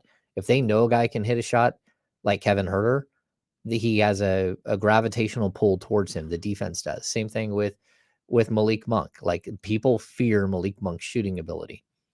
I'm not sure that a guy like Jalen McDaniels can be that player like right away. Maybe he proves that that's who he is, but you have to have a team willing to give a player enough leash to show that that's who they are, or you have to go find a player who already is that and has shown it over the course of, multiple years. Would you consider Malik, I'm going to phrase this the right way. Would you consider Malik a game-changing acquisition for Sacramento? I think he's one of a couple of game-changing acquisitions. Like we talked about this last year where, like I kept saying, you need more Harrison Barnes. You don't need to reduce a Harrison Barnes. The Kings came in last season. They needed like 4, 5, 6 players of that level to raise the value of everybody. And I think they went out and they got 3 of those players. And then I think Trey Lyles stepped up and became one of those players that you can kind of count on in that situation. So the reason I like Malik was good in LA, but it's LA, it's LeBron, it's Anthony Davis, like expectations, legacy franchise, like the whole deal. Could there, like, what I'm wondering is who's the player who's like, yeah, they're solid on, they're fine, they're good on the team that they're on, but they get to a situation like Sacramento where they could potentially shine a little bit more. Maybe that's McDaniels, maybe that's Naz Reid, maybe those are the types of, to use the term that you just used, those game-changing acquisitions. On the surface, it's like, oh, that's a Malik on the surface. This is cool. Like, I like Malik and De'Aaron. Like, I get it. This is a solid acquisition. It turned out to be extremely important for a variety of reasons. We talk about swag and confidence. Like, Malik brought that. Malik was really good on the floor. He was incredible for the most part he was really good in the Golden State series. What player, like, and I think that's what sometimes I feel like that's how we have to look at free agents. We look at names. Sometimes we look at situations and we look at the way a player plays on the team that they're on, or we look at a player's impact that they have on the team that they're on, which is completely fair because it's what we know. But you take them out of that, how much more can they offer? How better can they be on a team like Sacramento or just a different team in general? Okay, so specifically with Malik, I said this during the season.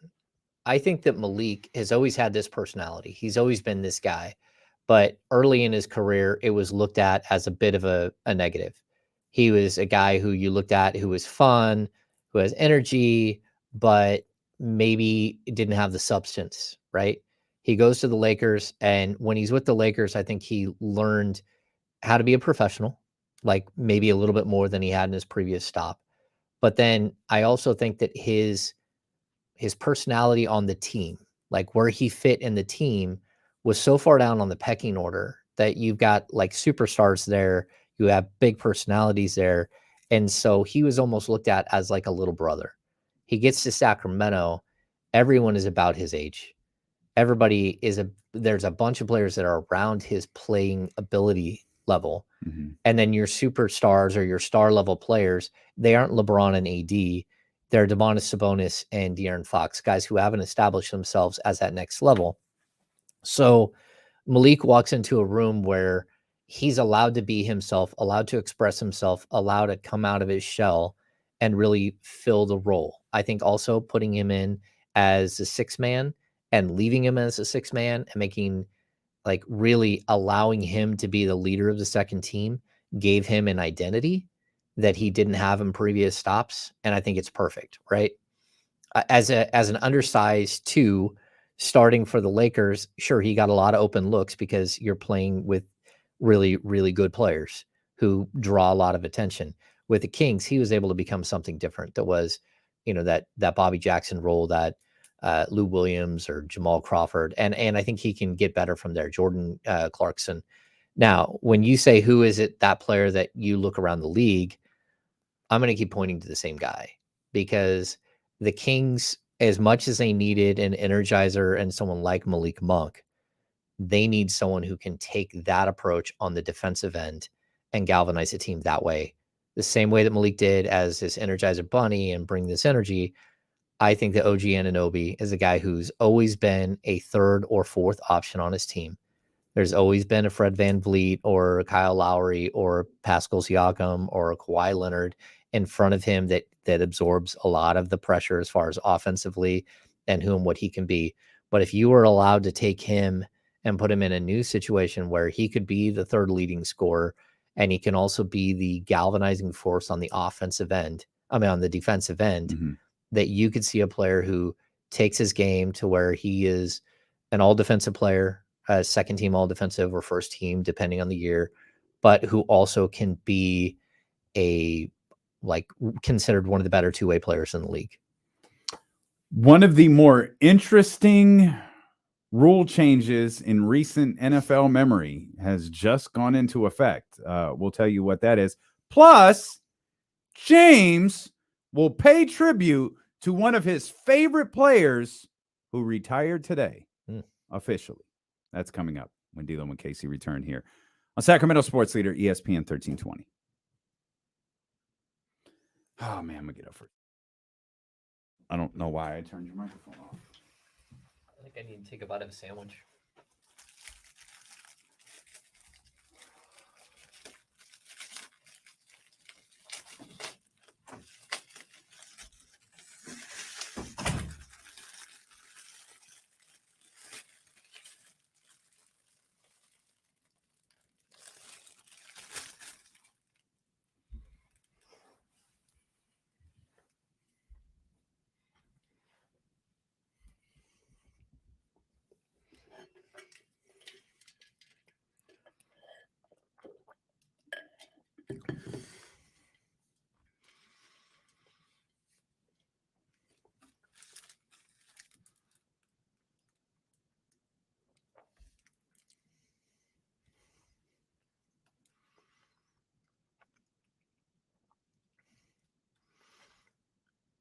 I'm going to pull this one up.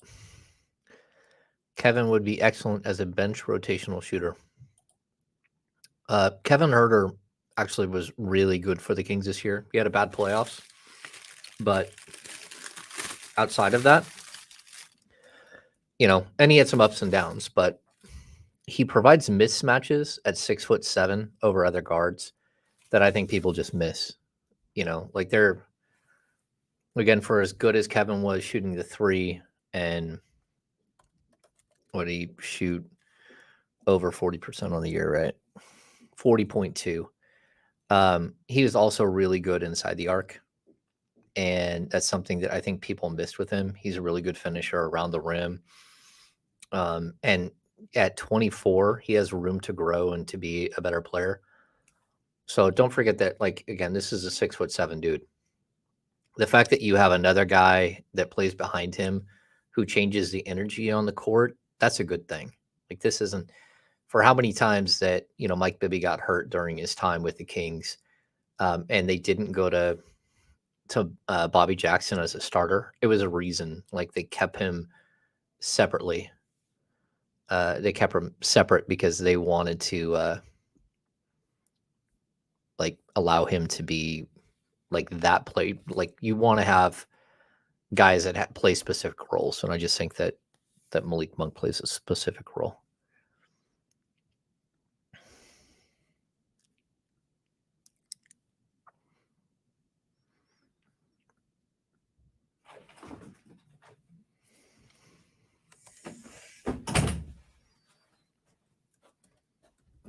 That's funny. You said it's time to take a bite of the sandwich, and you took literally one bite of the sandwich. One bite. That's all I got.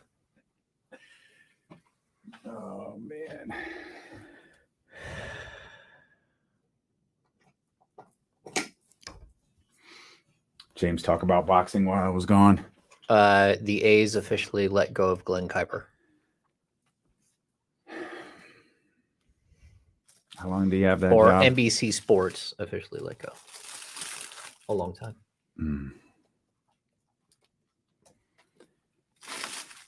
Yeah.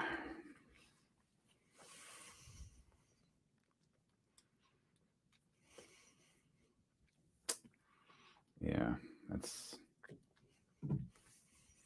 tough. I don't know how you do anything else, but yeah, I don't. Well, intense, important, but I don't know. That's a tough one. Yeah. Yeah. Also, like, one of the problems that you have is that you already set the standard when someone else did that, and they didn't do that, but they also, Yeah. And if you're going to set the standard one way, you kind of have to stick by your guns. It has to be a standard. Yeah, if you're going to set a standard, you've got to. Well, legality wise, it's got to be a standard, because the last thing you want to do is have this thing pop up and get sued because you didn't have the same standard.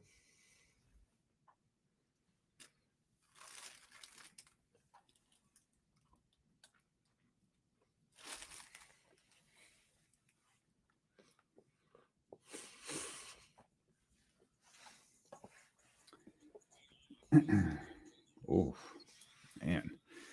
Let's touch on a couple of things here real quick. Sean Cunningham, your boy, your partner over at the Kings Beat podcast, is going to join us coming up 1 hour from right now. Man, shout out to Brittany Griner, who returned to the court over the weekend. I got to tune it, got to hear our guy Mark Jones on the call for Mercury and Sparks, and Brittany Griner's return to the floor, played her first home game yesterday. Just was glued to my TV watching some incredible WNBA over the weekend. Breanna Stewart, 45-12 is the Liberty beat the Fever yesterday.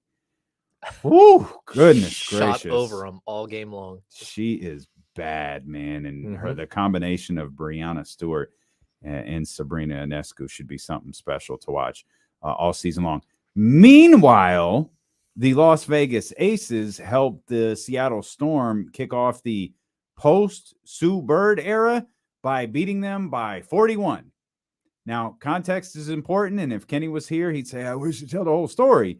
Not only is it the post-Sue Bird era in Seattle, it is the post-Breanna Stewart era in Seattle as well. And that might just be an indication of what type of team both of those teams are. The Las Vegas Aces scored 105, and the Seattle Storm scored 64.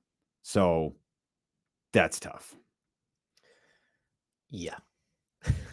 James, I will turn the floor over to you. As he announced on social media today, he is retiring. I know what a big fan of Carmelo Anthony you are. I believe Carmelo Anthony birthed the facepalm moment with James Ham, where we said, hey, why wouldn't Carmelo Anthony work in Sacramento? And I believe James just hit himself in the forehead after I said that. But Carmelo Anthony officially calls it quits today as one of the great NBA players of his generation, in my opinion. Yeah, no, I think he was like one of the great scorers of this generation. And I think this is a generation with great scorers. And he stood out as one of the greats. 9th all-time leading scorer, I think, which is... That's crazy. That's incredible. Especially when you take away a year where he couldn't find a job, and then you add that he was a role player the last couple of years. That's really, really amazing. Like, look, I think we can appreciate guys for what they bring to the table, like during an era. He wasn't ever a guy that could put you over the top, but like he was a very, very talented guy, a guy that like just killed the Kings all the time. And even, as a role player, killed the Kings coming off the bench in Portland.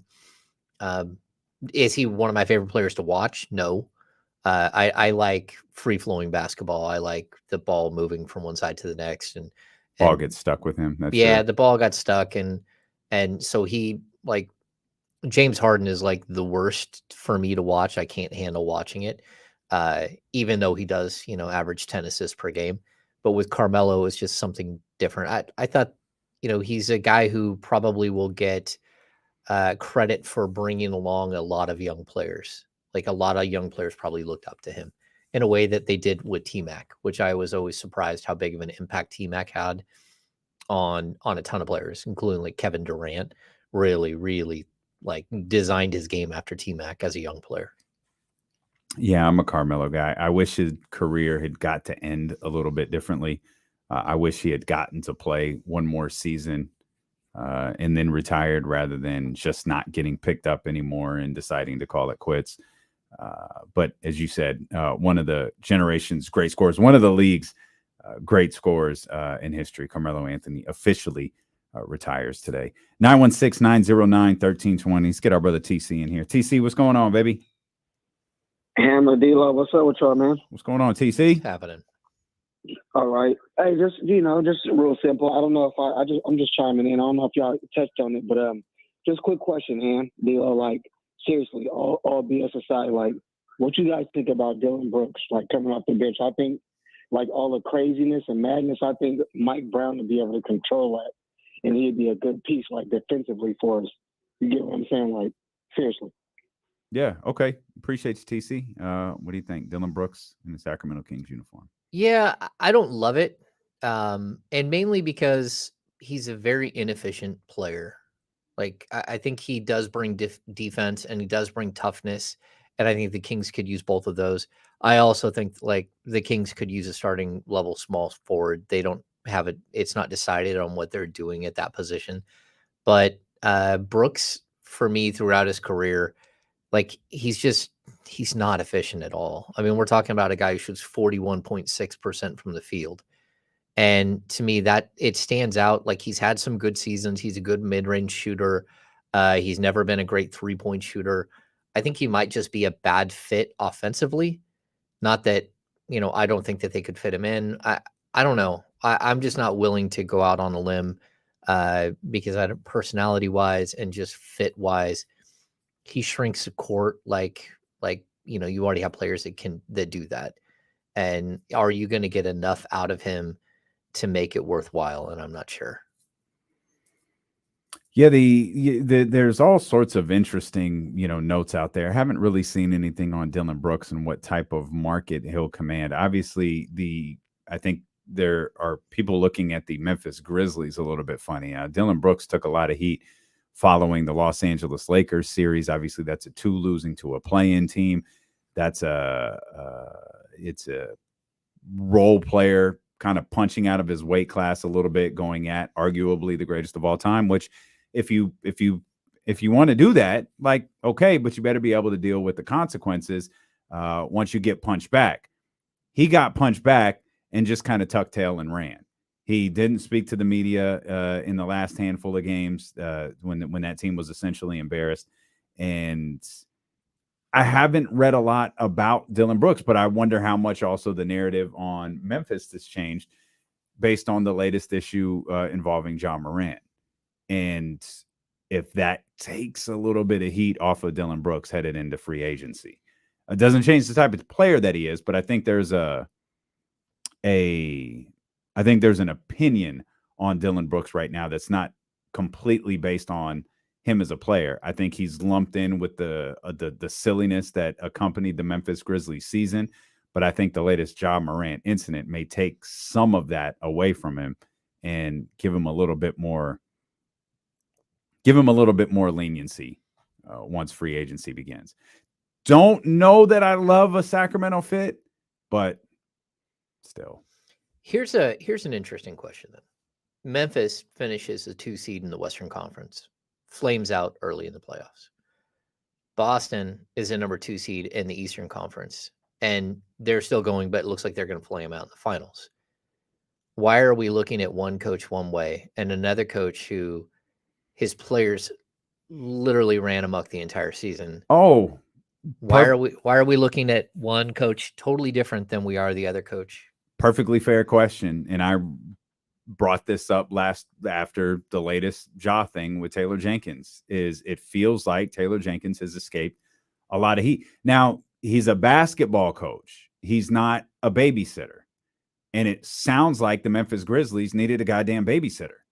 But Taylor Jenkins, like, I feel like he has really dodged a lot of the heat for what went on with that franchise this year. When Steve, I believe we learned later it was once dubbed an anonymous player, but I think we later learned it was Steven Adams, who was trying to rein this in a little bit. Like, guys, we can't be out partying. Like, these road trips are business trips. We've got business to attend to when we're out in these cities. And by all accounts, it fell on deaf ears.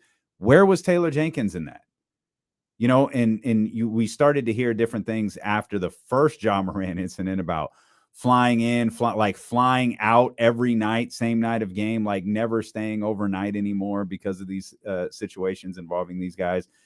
But no, it's a completely fair question. And I think Taylor Jenkins did dodge a lot of heat. He's been around Memphis a little bit longer. I think people are looking at Joe Mazulla like he just wasn't ready for the moment. And fair or unfair, I think that's how they're categorizing it. Despite the fact he's a first-year head coach, everything we've said about him is true. First-year head coach, lost his lead assistants, kind of stumbled into the job 7 days before the season began, and he's in the conference finals. He's getting his butt kicked, but he's in the conference finals. Yeah, I just, like, we're talking about culture and about how you, like, sustain winning. And I mean, Mazulla put up 57 wins. Mm-hmm. I mean, that thing's moving the right way. And then we look at what's happening in Memphis, and like, if I compare it to what happened in Sacramento, the all-in mentality of Mike Brown, Mm-hmm. like, are you all in? Because if you're not, that's fine. Don't sign the poster, and we'll find someone else to fill your roster spot. That's fine. But like, we have a team that's like lost its way, and a star that's really lost his way, but it's part of the culture of what's happening there as a whole. And that's a mess. And like, I don't know, like, we keep saying, oh, Ja Morant's only 23 years old or whatever. Yeah, but you let this thing go. You let things slide. You let people be around the team that shouldn't be around the team too much. You didn't have an all-in mentality. You thought that you could just flip a switch at any point and beat everybody. Mm-hmm. And at the end of the day, like, there's zero accountability. I mean, the Dylan Brooks not talking to the media, that's zero accountability. Yeah. That's on your coach. That's on your franchise. That's on your general manager, like, to make sure that doesn't happen. And so I don't know, like, for me, that's a big issue. And I think, like, of all the top tier teams that we're talking about that fired coaches, you know, Milwaukee, Boston, Philly could all fire their coach. How is it? And Monty Williams loses his job as a number 4 seed with the Suns. How is it that we're not talking about Taylor Jenkins? Mm-hmm. And I don't know. Very to fair. Me, that's crazy. Very, very fair. I have a Stephen A. first take question for you, but in a second. But you mentioned Mike's all in, and last week the Beam kind of got back into the spotlight because of JJ Redick's bitterness and unhappiness in his inability to have fun with anything, and calling the Beam a gimmick, and like, how much longer can you keep doing this? But I think you brought up Mike Brown and the all-in thing. Can that come back next year? Is that like a one and done type thing? Like, okay, we've all established we're all in on this. There's no poster, there's no shirts, there's none of that next year. Or is that something that, hey guys, we're back at this again. Here's the poster. Who's all in? Oh no, it's from here on out. Okay. Like, you bought in, and if you're not going to buy in next year, then they're going to find someone else. Like, it's so you don't have to re-up each year. Like, you sign the poster. That's like, as long as you're here, you're all in on this. Oh no, there might be a new poster. Okay. And it might say all in again. It's just a different poster. But at the same time, you got to be all in. This is the way it goes. I'm not questioning whether you got to be all in. I'm just questioning whether Mike Brown can bring that same, because, you know, you would hear him reference, you would hear guys, we signed the poster. We committed to this. We committed to being all in. Like, can you go that same route again and it have the same effect. Yeah, I think it can, because like, look, All In got you to 48 wins. Mm-hmm. If All In gets you to 55 next year and you're a 3 seed or a 2 seed, or you're fighting and you make it to the second round, like we're still all in together. You win a championship, you still got to be all in. Like, that's it. Like, there's no reason to be complacent. There's no reason to buy your own press clippings. You know, you're all in again. And I think it's interesting too that you got some of the Steve Kerr stuff happening as far as like Mike Brown's influence. Like, Mike Brown has changed dramatically over the years as far as who he is as a coach. He came into the league with Pop and really, you know, credits Pop with giving him the first sort of like taste of what it is to be an assistant. He worked with the Rick Carlisle, but he's kind of moved around in his career where we saw a lot of like the influence from what we've seen from the culture of the Warriors this last year, but also Jordy Fernandez spent 5 years with Mike Malone in Denver, like the defensive player of the year chain. It's what the defensive player of the game chain. That's a Denver Nuggets thing. Mm-hmm. And Jordy had that there, but now he's brought it to Sacramento. So I think it's good to like pull from these great coaches that you've been around and use the good things that they bring to the table, and then have some of your own things, your own personality, the all-in thing. And I think it's something that we will see continuing for the next like 3 to 4 years at least. Yeah. I mean, I'm all for it. I was just like curious. It seemed, of course, hindsight is 2020. It seemed to have an effect. Guys, it seemed to have an effect this year. Guys would bring it up unsolicited. So my hope is you bring that back next year. It has the same effect, and guys continue to bring it up. Now, my Stephen A. Smith first take question. We were talking about the Memphis Grizzlies, and you asked about Taylor Jenkins and how he kind of dodged some of the heat from what went on this year. Do you at all entertain the idea of trading Ja Morant? I think you have to. You have to at least entertain it. It has to at least be out there that his behavior is unacceptable. But I think at the end of the day, he's going to get suspended for a lot of games. Yeah. And I think teams will look past that, especially since, you know, like, I think there's two different lines of thinking here, right? So we had the JJ Redick, like, he hasn't done anything wrong. He hasn't done anything illegal. He hasn't been arrested, blah, blah, blah. And then we, on the other hand, had the Charles Barkley thing, where Charles Barkley went off and said, no, man, this is like, you're making $100 million a year. If you don't like it, then get out. Give the money back and get out. We don't need you. And I agree with that too. Like, there is some sort of balance here that has to happen. And I think if you think you can reach him, that's one thing. But I'd also try different avenues. That's why I bring up the Taylor Jenkins thing. Like, is there a way to bring someone else in that can help you rein this in? Is there someone that can, you know, you talk about needing a babysitter. They need a babysitter. Some teams need a babysitter. Like, can you get John Lucas to come and hang out?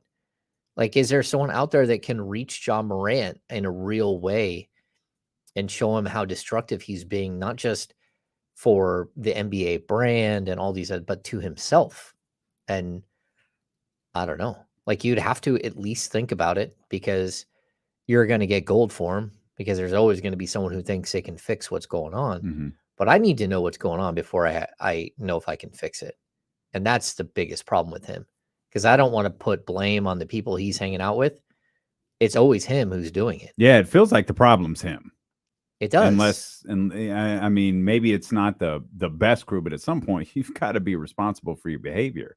Well, it feels like the problem is him. It feels like the family members have got into some of this. Like it feels like there is no accountability overall. Like, everyone's just feeling like they're living the lifestyle. Yeah, if memory serves, after the didn't his dad try to fight Shannon Sharp? His dad tried to fight Shannon Sharp.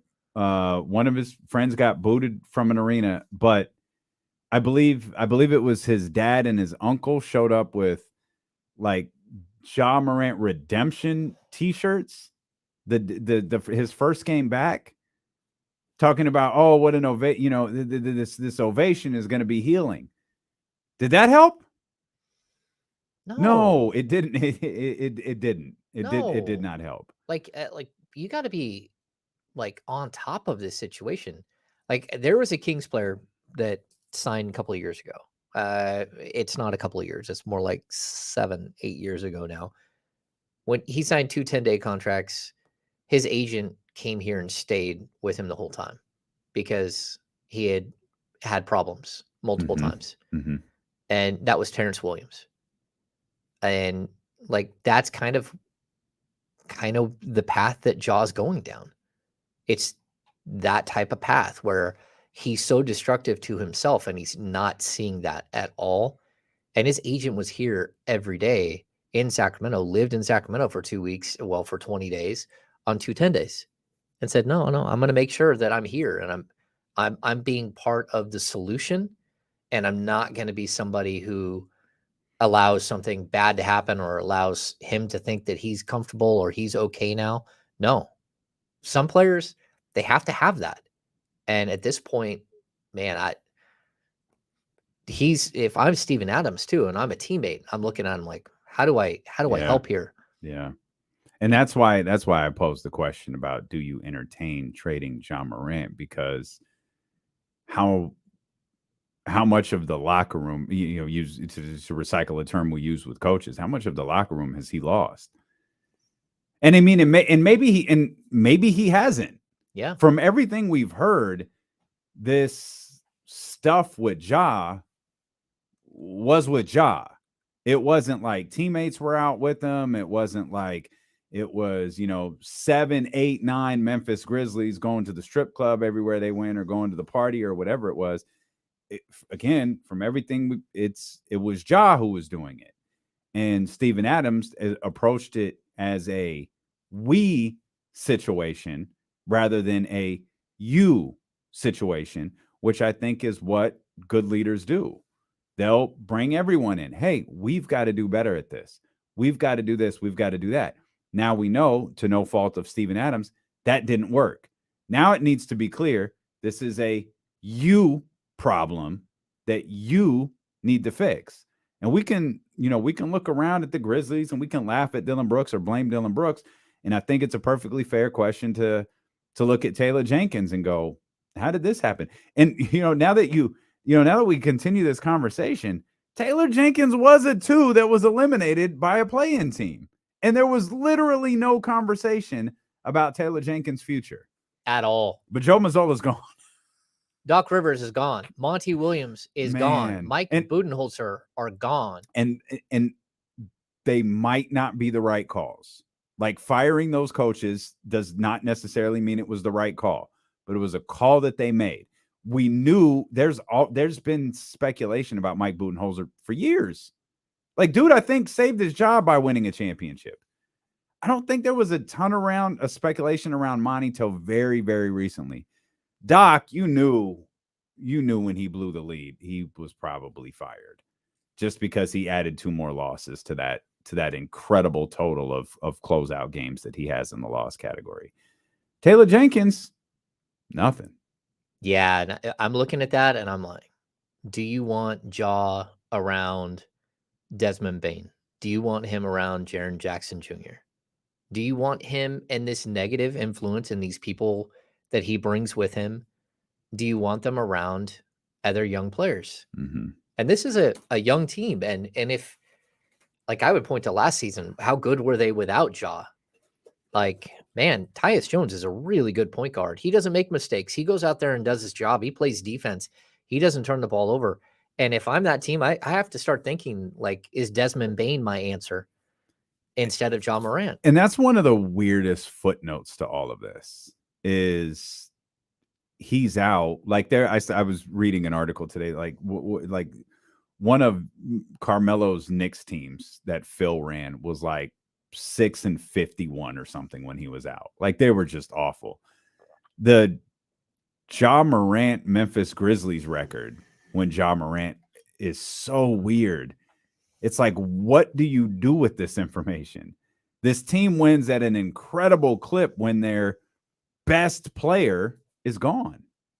And not like, oh, they won, 8 out of 10 games. It's a huge sample size. I'm looking at it like, again, you're sitting there with a third pick in the draft. And like, if I'm Memphis and there's potential for Scoot Henderson to make it to number 3, or call Charlotte and say, hey, would you swap that pick and something else for Ja? Would you do that? I would have to at least think about it, because the team you have around him, you've built something there. You've got a really strong backup point guard. You've got a really, really nice up and coming 2. You've got the defensive genius that is Jaren Jackson Jr. under down low. You got a bunch of young guys coming up at the 3. You've got Steven Adams. You've got Brandon Clark coming back eventually. Like, if I'm them, I'd start looking at it in a different way. Like, what is life like that after? What is life after Ja? And can we get enough for Ja to potentially have that same superstar, but maybe a year or 2 behind, because these other players are still so young. Mm-hmm. And Jaren Jackson Jr., 23, Desmond Bane, 24. Like, why not? I'd at least entertain it. So I think your question is a good question. And I'm certainly, especially if like Scoot is a potential, if you can somehow get to Scoot, who has a lot of the same type of game, but a completely counter personality, I would have to at least think about it. Lots of NFL news coming out. We'll go over that incredible rule change that is going into effect this year. And we're talking coaches. Some franchises are zeroing in on their new coaches, and coaching playing a massive role in these conference finals. We got all that. Plus, Sean Cunningham set to join us in about 30 minutes. Here is D'Lo and KC with James Ham sitting in for Kenny Caraway here on Sacramento Sports Leader, ESPN 1320.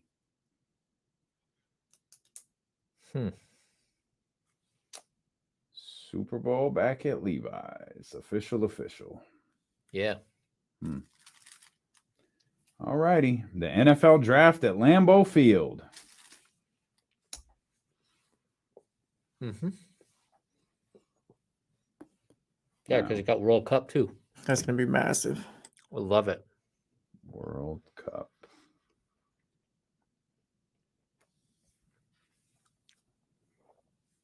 That's exciting. I want to go to Mexico for the opening game, 2026.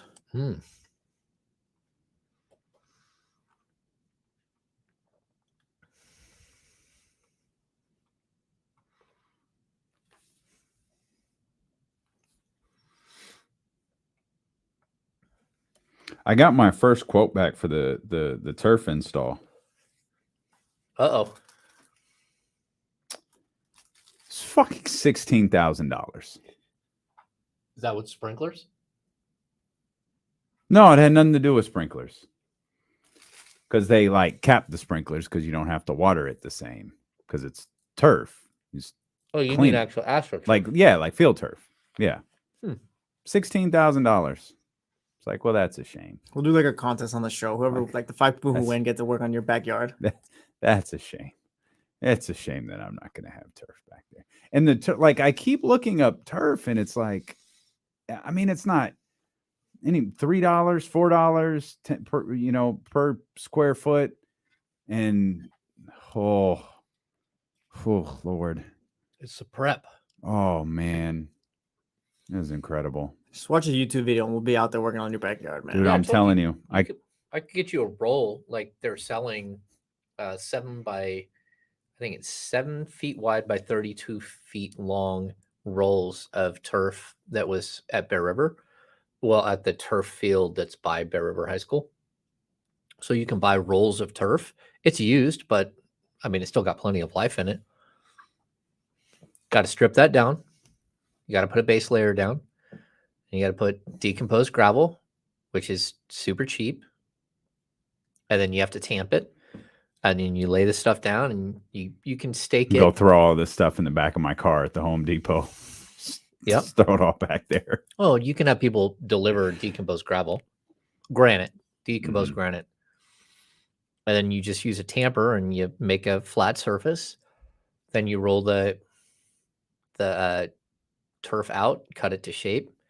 If you got a seam, you got to figure that one out. Yeah, it's got a weird shape that we've got to cut. Yeah. That feels really expensive for just putting some turf down. That's what I said. Well, that, and you can backfill it with sand, or you can fill it with other things so it stays down. Why don't you staple it or nail it? You can nail it. Yeah, I was watching videos like a dumbass. Steve Brown, I did. It's not that difficult. As long as you can put in it looks time consuming. It doesn't look difficult. It looks like it's just, where am I gonna, I said this before, where am I gonna put all this grass I'm digging up? Where does this go? Because that little green bin I have is only so big. And then who's bringing me all this dirt? And it's starting to get hot outside. And it's starting to get hot outside. That's right.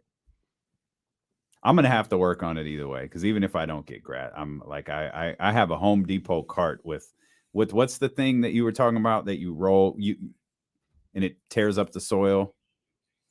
Rototiller. That. Yeah, turf is not in the future of D'Lo's house, as we were discussing there during the commercial break, as I got my first estimate and was hit in the back of a head with my back of my head with a steel chair. That's what getting that estimate was like. Like, oh, well, that's a shame. It sounded like a good idea, but I guess it's just not happening. You know what is happening? And man, this is freaking weird to me, dude. The NFL has approved flex scheduling for Thursday night football. Oh, no. Oh, yeah. And I don't know if you're hip to this. Do you know who the individual that wanted this the most was? Roger. Oh, yeah. Old Raj.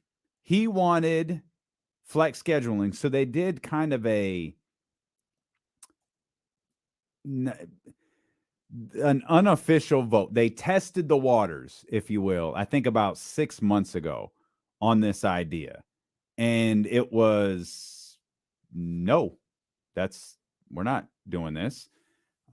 Magically, Raj got the votes that he wanted. They officially voted today, and they've approved flex scheduling for Thursday night football.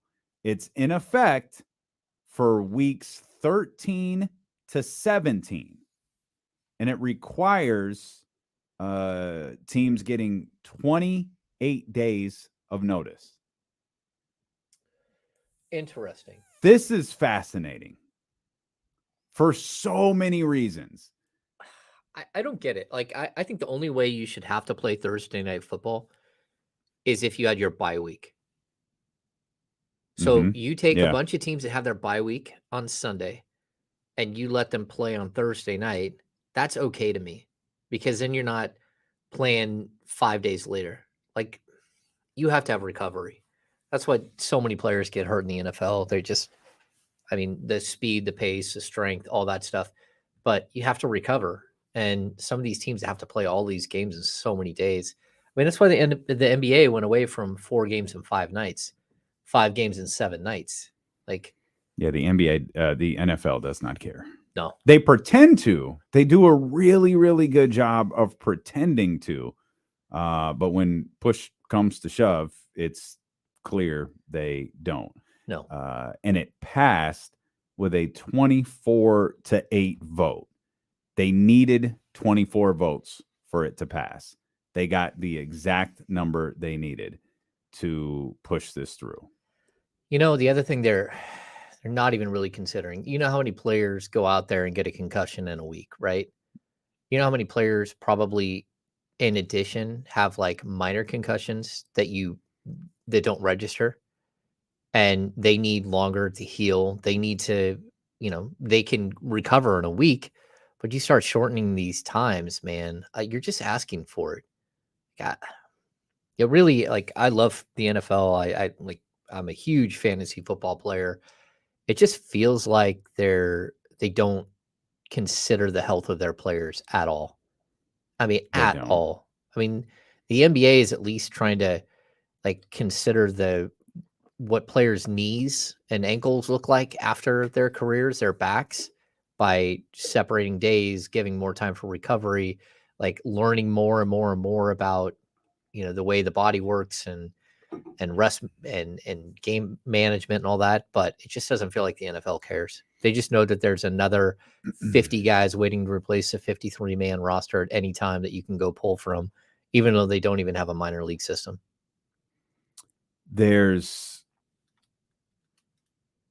also, I think it was Tua. There's also the concussed on Sunday, but you don't test them if you play Thursday because you can't clear in time. Yeah, that's what I'm saying. By the way the concussion rules are set up, like you literally cannot clear in time. It's a mess. That's stunning. So here's some other notes to this. We mentioned the 28 days in advance. Teams cannot play 2 away Thursday night games. This is in effect for now only the 2023 season, unless for some reason they don't flex any of those week 13 to 17 games, then it's in effect again next year. But right now, this is a one season application of Thursday night flexes. And according to this, again, it's in effect for weeks 13 through 17, but they can only flex 2 games. They can't revamp the entire schedule, the final, month and some change of the season. They can pick 2 games during that stretch with enough notice and flex them out of Thursday night. Now we're talking about football. We're talking about football players. Obviously, Amazon Prime, I'm sure, had a huge say in this, given that most of those Thursday night games were garbage.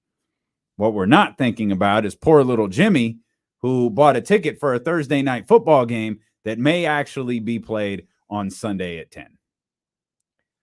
I guess, but I mean, you just go back. How many bad Thursday night games were there last year? All of them? It was unbearable. Like it was, I can't there. I'm sure there was a good Thursday night football game. I can't remember one. I think there was one really good one, but outside of that, it was all trash. I mean, you got to figure that one out too. Like, don't play it. That's how you figure out how you fix poor Thursday night football is you eliminate Thursday night football. Yeah, you reserve Thursday football for Thanksgiving, the one day a year. There it is. The one day a year. Goodness gracious, man. Yeah, but player safety also made official. We learned that the NFL draft will be hosted by Green Bay, the 2025 NFL draft, Lambeau Field. Okie dokie. Boy, this draft has really become a thing. I heard Schefter or Florio, one of those guys said, yeah, the days of indoor drafts are probably over.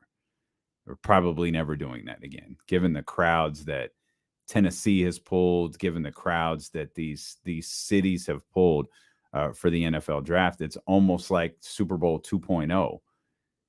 You get a massive event outside that brings in an incredible number of people, and visually it looks incredibly stimulating on television. We look like $1 million. Just 300,000 people showing up to hear someone's name called, and that's the new yearly thing. Who gets the Super Bowl and who gets the draft? And 2025 is going to the Green Bay Packers. 2026. Not draft, but Super Bowl. It is official. San Francisco / Santa Clara is getting Super Bowl 60 in 2026. That's wild, especially World Cup coming the same exact year. That's going to be fun. Yeah, that's going to be. I'm really surprised it's going back to Levi's, but I get it. I thought they did as good of a job as they could with the Super Bowl and the festivities leading into the Super Bowl and the number of, live television shows that broadcast from the host city. I thought they did a pretty good job of setting up downtown San Francisco to look really cool. I know Trey and he was doing NFL Live at the time, was right there along the water. Their set was right there along the water in downtown San Francisco. So I thought they did as good of a job as they possibly could pulling that off. It's just the uniqueness of saying, here, live in San Francisco, when you probably have to say the Bay Area, or you have to say, 30 miles from San Francisco. Like, the wording of it is certainly interesting. And it's just not my favorite stadium. Like, as silly as this might sound, and maybe this is just being spoiled in the kind of the new setup of arenas, is when you go to Levi's, you're going for what's at Levi's and then you're leaving. There's nothing else to do. Like, you're going for the game, the concert, the whatever, and then you're struggling with traffic and parking or train rides or whatever, and you're getting out of there. There's no hanging out. There's no partying. There's no eating. We've got to go somewhere to eat. And we're going to Santa Clara or San Jose or Palo Alto or something, or Redwood City. Or we could take the long drive back to San Francisco and go eat there. But there's no vibe there, man. I think that might be the blessing, though, of it, because you can have all the festivities in San Francisco for a couple of days and all the buildup, and then the game itself is there. Mm-hmm. So it's away from everything else. Mm-hmm. And so I don't know. Maybe there is something to that where it's okay for it to be separate, because it's not like 100,000 people show up outside the stadium and sit there and are chilling out in the parking lot watching on a big screen or something. No, for sure. I don't mind the San Francisco Santa Clara setup. I don't mind that at all. I just don't like where the stadium is. Yeah. I mean, again, I'm spoiled. Like, how many times, like, we ain't going to have a drink after the Super Bowl or the World Cup or any game. We're getting in our car or getting on the train and okay, so what are we doing now? And traveling somewhere else. That's what I don't like about Santa Clara. No, I got you. I feel it. I don't like driving down there at all. I think it takes way too long to get down there, and I like to sit at home and watch football, because I can watch 9 hours straight and not worry about it. Well, I feel like football is such a better television product. Oh, I totally agree. Product. I 100% agree. I've been to Santa Clara for one football game. It was the Cowboys and the 49ers. Great seats. I just prefer to watch it on television. I think I've only covered a game there. I don't think I've actually seen a game live outside of covering it as media in Santa Clara. I was at a couple of games at Candlestick before they moved. And I've covered a game in Oakland at the Coliseum, a Raiders game. Mark Davis wandering around the sidelines with his monk cut and wearing all white acid wash jeans and that's what he a does. white jean jacket. He did that at training camp too in Napa the many years I was there. Say this about Mark Davis. He was always very nice. He'd always stop and say hello and talk to us for a little bit. And he would have the exact attire that you just laid out on at the moment. Always. Even at Napa, in Napa, that's what he'd have. Is there a training camp still in Napa? Did they keep doing that? Oh, I don't know. I can't remember if the Raiders kept doing the Napa training camp. So. I assume they didn't, but I grew up going to Sierra College, to Niners training camp. Mm-hmm. Like that, my dad would take us down every year. We would go down and hang out, and I'd get little autographs and an autograph book. And I know one time, Bill Ring was a little short running back. We were both too short to get my little book. So we both had to scale the fence and hand it over. That's tremendous. Yeah. I met Jerry Rice after his first season, by the cafeteria at Sierra College. He was about to get in his car, which I think was illegally parked. Oh. And we got his autograph. I have a very, very vague memory of being there one time with my grandpa. It's vague. I remember it. I remember going to the fence and getting someone's autograph. I have no idea who, but I remember it. Yeah, I don't think I have any of those autographs hiding anywhere, unfortunately. They do training camp in Vegas now. They do it in Vegas. Yeah, Henderson. Yeah, because it's not hot there.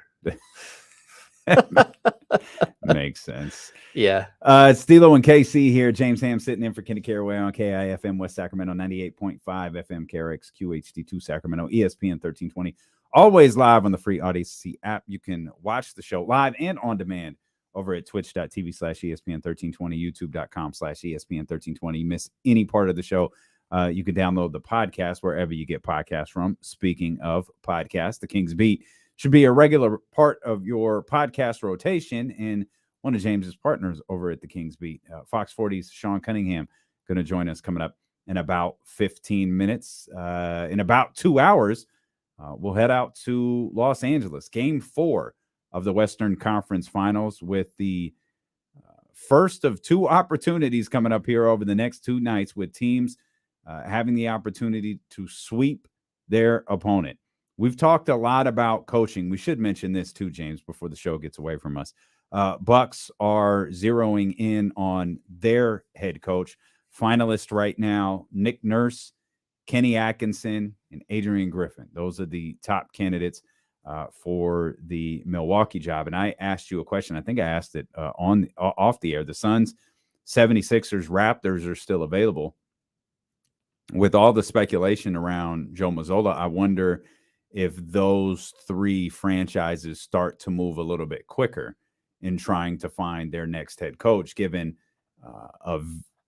it's possible that a very, very attractive roster becomes available here in the next 27 hours or so. Hours.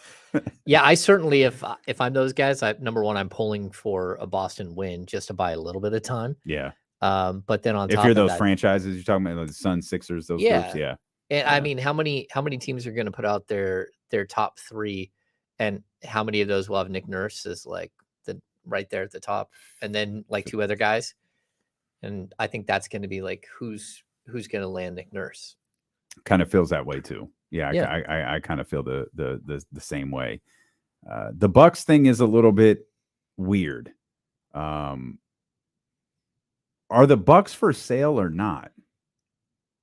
Oh, I don't know. So I don't think they are, but I thought there were rumblings that they may be.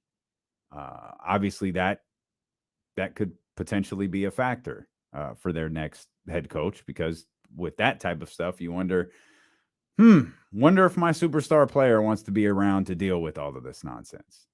It's a factor as well. But again, I like the I know. I like the Raptors roster. I know that they didn't finish particularly well. Like it's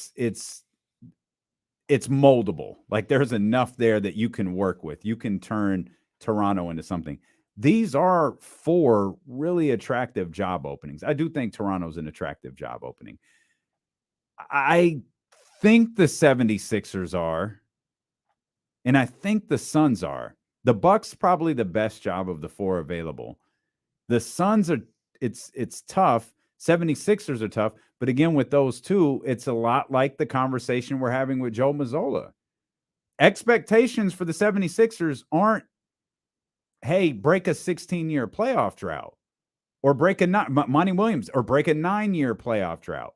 It's, we need to be in, at minimum, if you're the 76ers, the conference finals.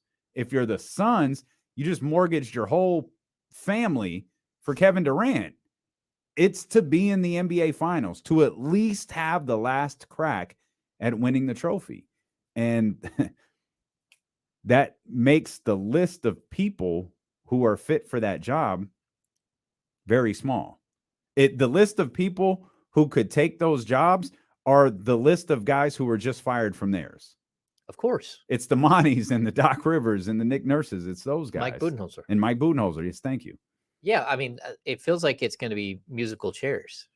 Like it really everyone's does. just going to go somewhere where they weren't before. Yeah. I mean, to me, it's really strange. We haven't really seen an upheaval this late in the season, this many at the top end, like what we're seeing right now. I don't know. It's wild. Jesse posed this question: is Philly a good job if Harden leaves?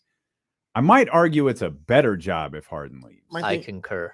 Is it though? Because I feel like they're kind of stuck as far as building that team out now. I mean, Harden just thinks out loud in the playoffs, but you don't have many options after that if he leaves, I think. Yeah, I mean, Daryl Morey has work to do in terms of getting that roster a little bit. You're right there. They're kind of stuck. Oof. I don't know. Is it better than the Suns' job? No, I wouldn't say so. I don't know. I feel like the Suns are stuck too, though. But you have KD and Booker, so you're always going to have a chance, hypothetically. Yeah, but I like Maxey. I mean, he's not Booker, but I like Maxey, and like, I don't know.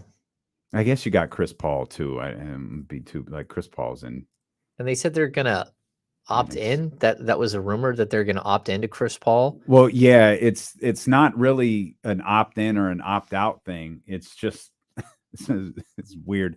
They're just not going to cut him. Okay, like that's basically what it is. Like his contract becomes guaranteed. I think at the end of next month, and he's going to play with us next year. So that's $30 million. Whereas, and I guess I understand it, because if you cut him, it's still $15 million. It's not like you cut him in your, we were looking at someone, I don't remember whose contract we were looking at, where you cut him and it's like $300,000 or something like that. It might have been Jared Vanderbilt or somebody, but it's still $15 million. You might as well just pay Chris Paul the 30 and have him for the year. Well, that, and it's dead cap space. It's dead money. You can't do anything with that money. You can do something with the other 15 million, but probably not, because like they have these crazy salaries around. So Durant makes 47.6, Booker makes 36, and DeAndre Ayton makes 32.5. So you don't have any cap space anyway. So you might as well. I mean, and then you're overpaying Landry Shamet. He makes 10, 11, and 12 over the next 3 years, which is stunning. So this year is the 15. It's 15.8 is guaranteed. He gets that no matter what they do. Obviously, as James just said, the belief is he'll be back with Phoenix, which gets him the full 30. Next year, it's a non-guaranteed contract. Next year, he's owed nothing. Yeah. And it's fully guaranteed on June 28th. Well, that, and you can say yes to him now and then trade him, if that's what you want to do, to a team that could look at him as a way to get out, a whole bunch of cap space in next year. San Antonio. I just think it makes sense. Let the kid, let Victor Wembanyama play with one of the greatest point guards we've ever seen. But coaching, I mean, it's, coaching is playing such a big factor in what we're seeing. And I think Darvin Ham is doing a fine job. I think we're a little overly critical maybe of Joe Mazulla. And I think you brought this up at the beginning of the show. Like, the person who probably bears a lot of the blame for this is Brad Stevens. Darvin Ham was named the head coach of the Los Angeles Lakers. Joe Mazulla was named the interim coach of the Boston Celtics. And it was Brad during the year who decided, well, I'm going to make him the full-time head coach. And the rationale was this team was playing well, keep the momentum going, didn't want him to feel like he was, coaching for his job or had to prove something in the playoffs. Meanwhile, you had guys who have been to the NBA Finals, a couple of guys who have won the NBA Finals, all standing on the unemployment line. But Brad Stevens was really worried about Joe Mazzulla's mindset. And he's one way or another, he's going to wear this whenever the Celtics season ends. If it is, in fact, 28 hours from now, Brad Stevens has got to wear this. If it's, a few days from now, Brad Stevens has got to wear this. And if Joe and the Celtics come back, well, then Brad Stevens can go back to being a basketball genius. But right now, he better start working on his postseason press conference, because he's going to be asked a lot of tough questions. Well, I totally agree. And they're warranted. Like, he needs to be asked those tough questions. This has not been a good season. It's not been a good finish to the year. And you got to figure out how to get through it. I'll point out that the opposite side. Like, I think I don't like to give the Lakers props all the time, but Rob Pelinka, by hook or by crook, Lake Show. There we go. Fitting. By hook or by crook, whatever it was, that he was able to go swing these crazy deals. He was honest with his team and understood that he didn't have the right pieces in place to support Darvin Ham early in the season. And he went out and made wholesale changes. And of course, again, it took Danny Ainge just like giving it all away, but you still have to look at that and say, okay, that makes a lot of sense. I mean, you help push your team over the top, and at least to the Western Conference Finals, because that wasn't a Western Conference final team. It wasn't a playoff team, but he still had to respect the fact that he's got LeBron in the final years of his NBA career. He's got AD's still there, and they needed help, and he was aggressive and went out and did it. So where I think that you look at the other side, and I think Boston just thought they had enough to get through, and they thought that that their head coach was enough. You mentioned one other thing. I don't think we've mentioned this today. We brought up Ime Udoka, but the Celtics, and Jesse, correct this if it's wrong, because Ime Udoka was 1 year, right? So the Celtics have had 3 different coaches in the last 3 years. Mm-hmm. This is a championship caliber team. This is a team that a lot of people expected to win the NBA championship. They've had 3 different coaches in the last 3 years. Now, it's far from the unstable nature of the Sacramento Kings when they were, era long ago when they were just rummaging through coaches. Mike Brown is my 9th head coach. And it's your last for a long time. Yeah. But, I mean, we could talk about Tatum and Brown and Marcus. We could talk about that core, but this core played for Joe Mazulla this year, Ime Udoka last year, and Brad Stevens the year before. And we could argue, that's tough. That's tough to me. No matter how talented you are, that's tough. Well, I totally agree. And they're young players. Mm-hmm. I mean, we're talking about the same time frame. I mean, I guess we could say like De'Aaron Fox played for Dave Yeager. He played for Luke Walton and Alvin Gentry, and now Mike Brown. So in his 6 years, the same, because he's same draft year as Tatum. Mm-hmm. So he's played for 4 head coaches. But I mean, I'm more on the side that. Well, and it's crazy that Tatum's played for 3. Yeah, I kind of want it to see if Joe Mazulla learns from it and give him another year or two. Like, I don't know. Like, everyone wants to say, oh, you got to make a change. But it depends. It depends if he's lost the locker room. We'll continue. Well, that's a big part of that. We'll continue this conversation with Sean Cunningham, Fox 40. He joins us when D'Lo and Casey with James Ham sitting in for Kenny Caraway returns here on Sacramento Sports Leader, ESPN 1320.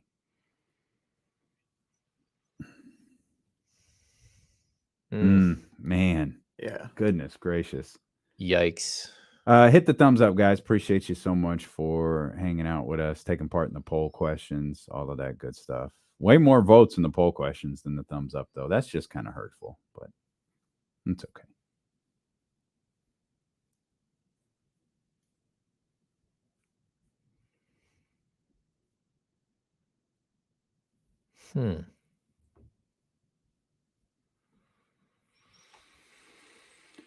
Celtics deserve one more season together after that. Well, I think the team is going to have another season together, but does the coach have another season with I don't them? know. People are like, hey, let's like swing get rid of Brown. Like, I don't know. There's enough people out there that are pushing that. I get that. I've wanted to keep this roster, like this core intact for a while, but I think it's time now. See? You can ask Damon and Casey. I've been anti-trading Brown and all those guys for a while, but I think it's time. And Brown's the guy you'd move, right? Yep. Oh, wow. I don't know. What if you move Smart? Nope. Can't do it. Not moving Smart. Celtic for life right there. I think he brings a lot to the team. And as far as like culture and stuff like that.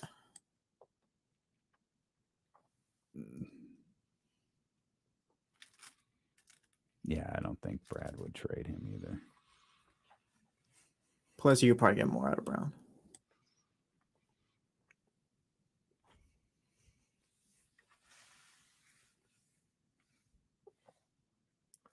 Brian asked, what's the percent the Kings trade number 24? I don't know. I mean, I think all options are open.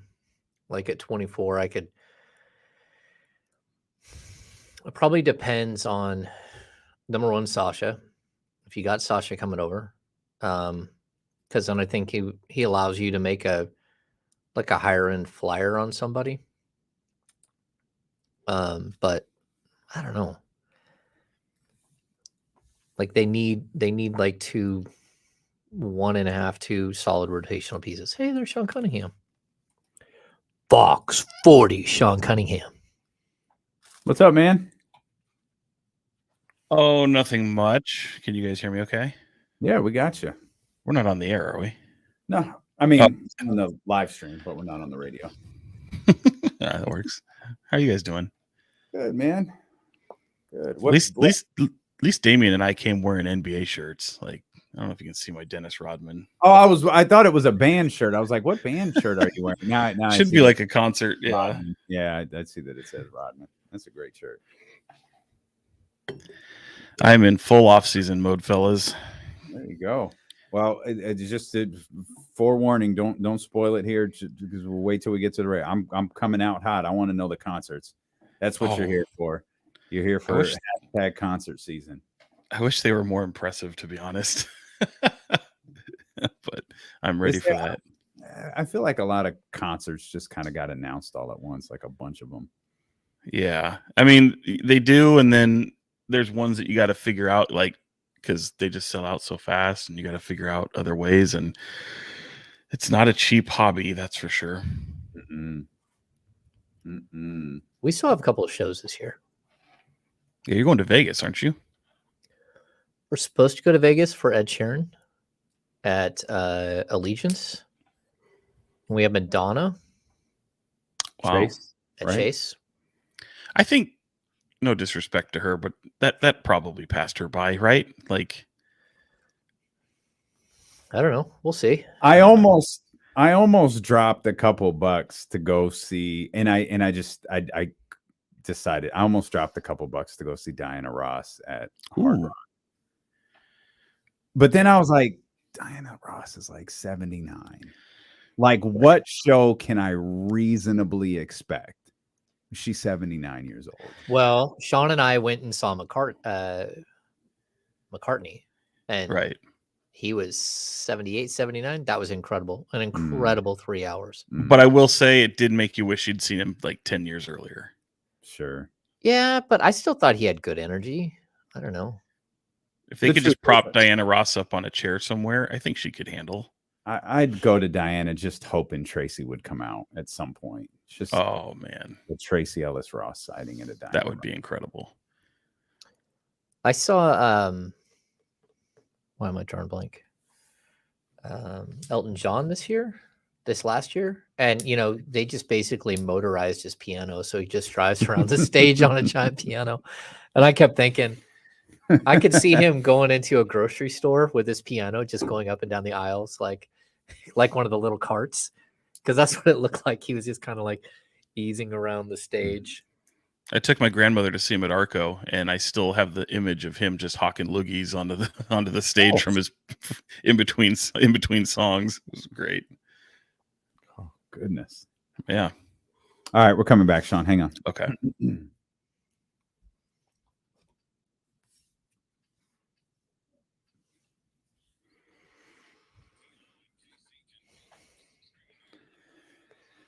Don't prep guests often, but did give Sean Cunningham, Fox 40 in the Kings Beat podcast, kind enough to join us here on D'Lo and KC. I did give him a little prep during the commercial break that Sean is on this show for the sole reason of laying out his concert attendance for the upcoming summer. Sean, we can talk about Kings and Sasha and the NBA and the sweeps and all of that, but let's talk about what's important for those that are watching. This man is a connoisseur of the finest concerts that musicians can put out. Just look at the memorabilia behind him. We're entering hashtag concert season. Sean, where are we going this summer?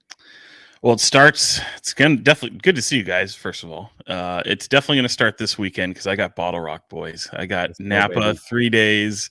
Cannot wait.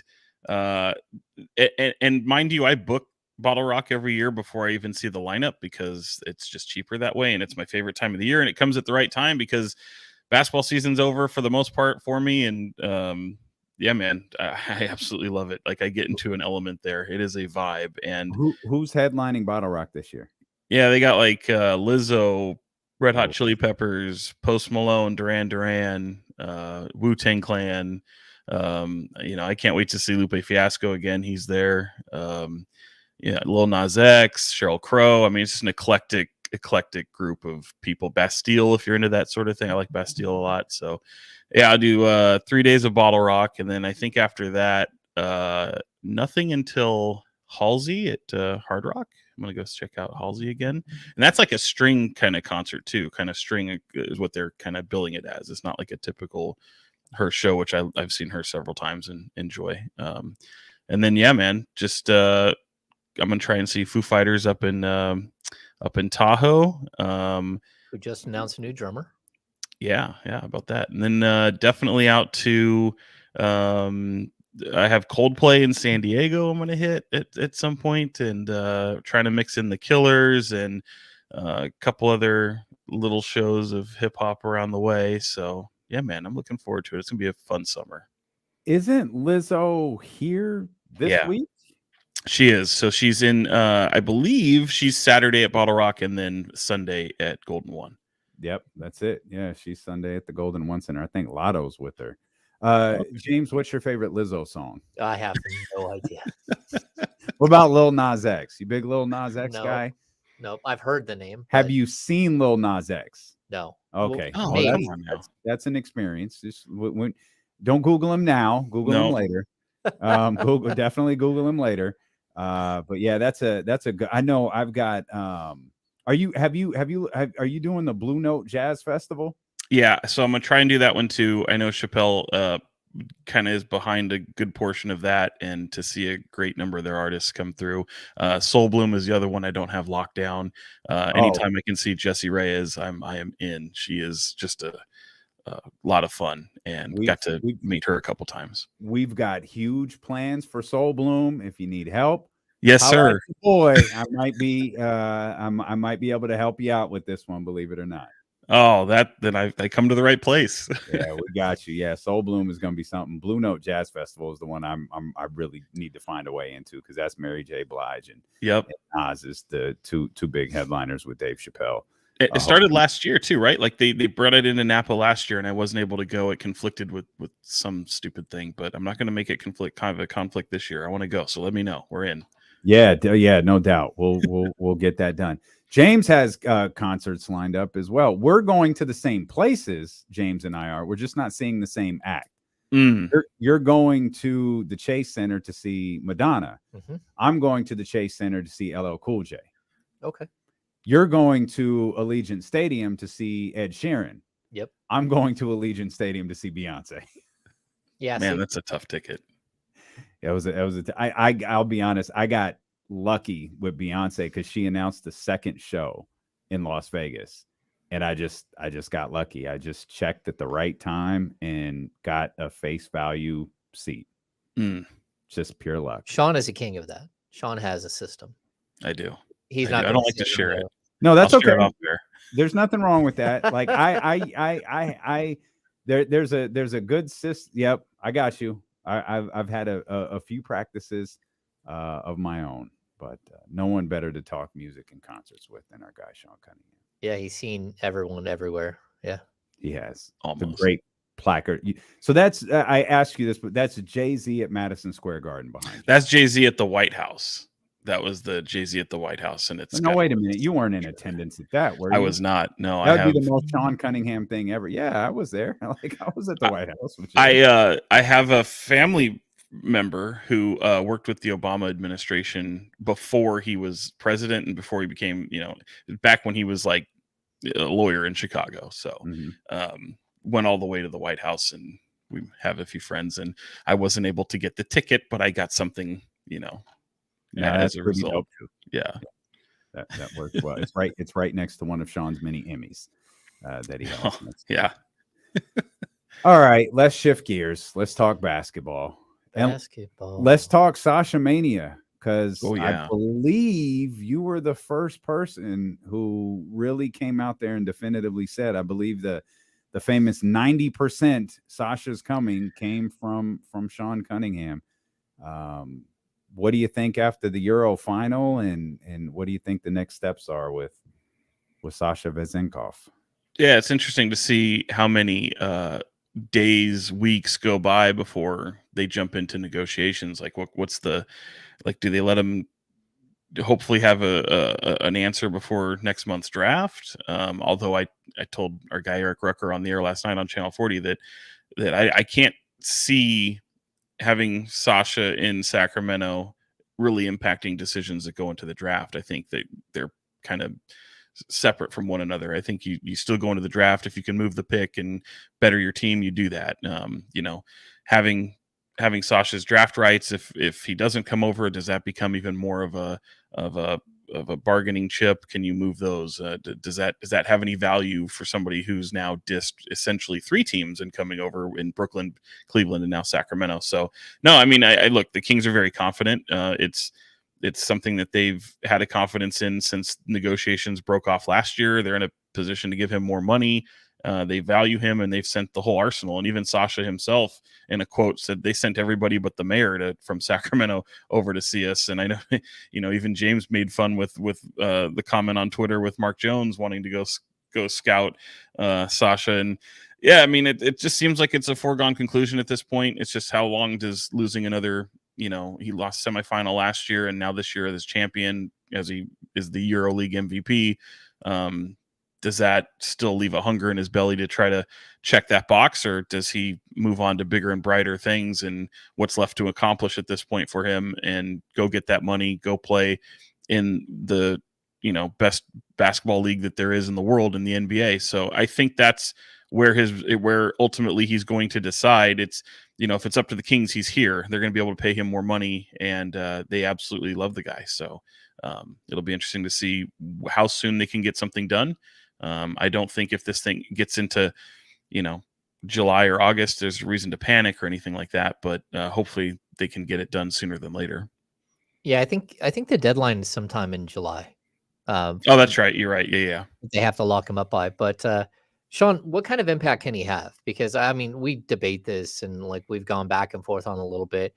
I mean, I like him as a player. I like him as a rotational player. I don't know, at 27 and with him being like a 12-year European vet, like how much upside, quote unquote, you have. But like, is there something that you think that he brings to the table that the Kings don't have, or do you think he's just a nice piece to have?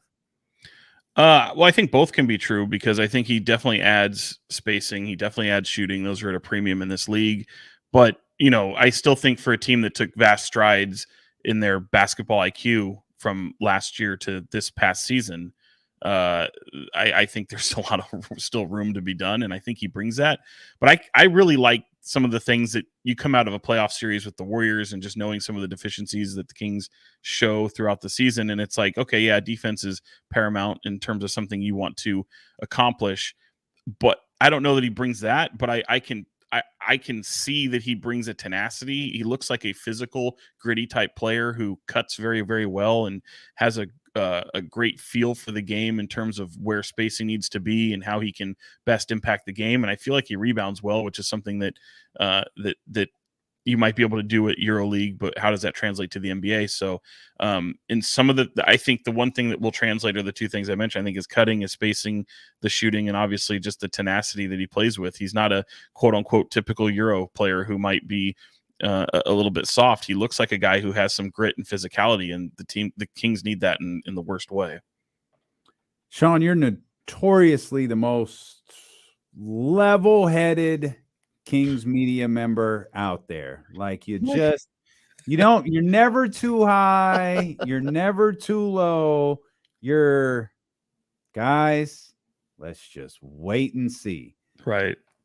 Well, the 16-year drought is over. 48 wins in the books. A really compelling first-round series against the Golden State Warriors.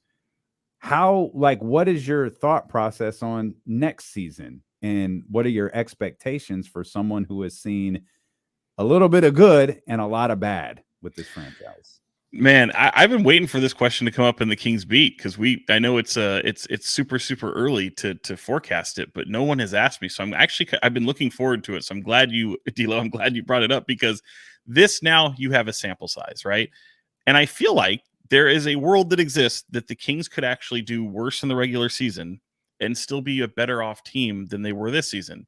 And kind of the calculus in thinking that is the fact that I feel like they're not going to have the moment of taking teams by surprise.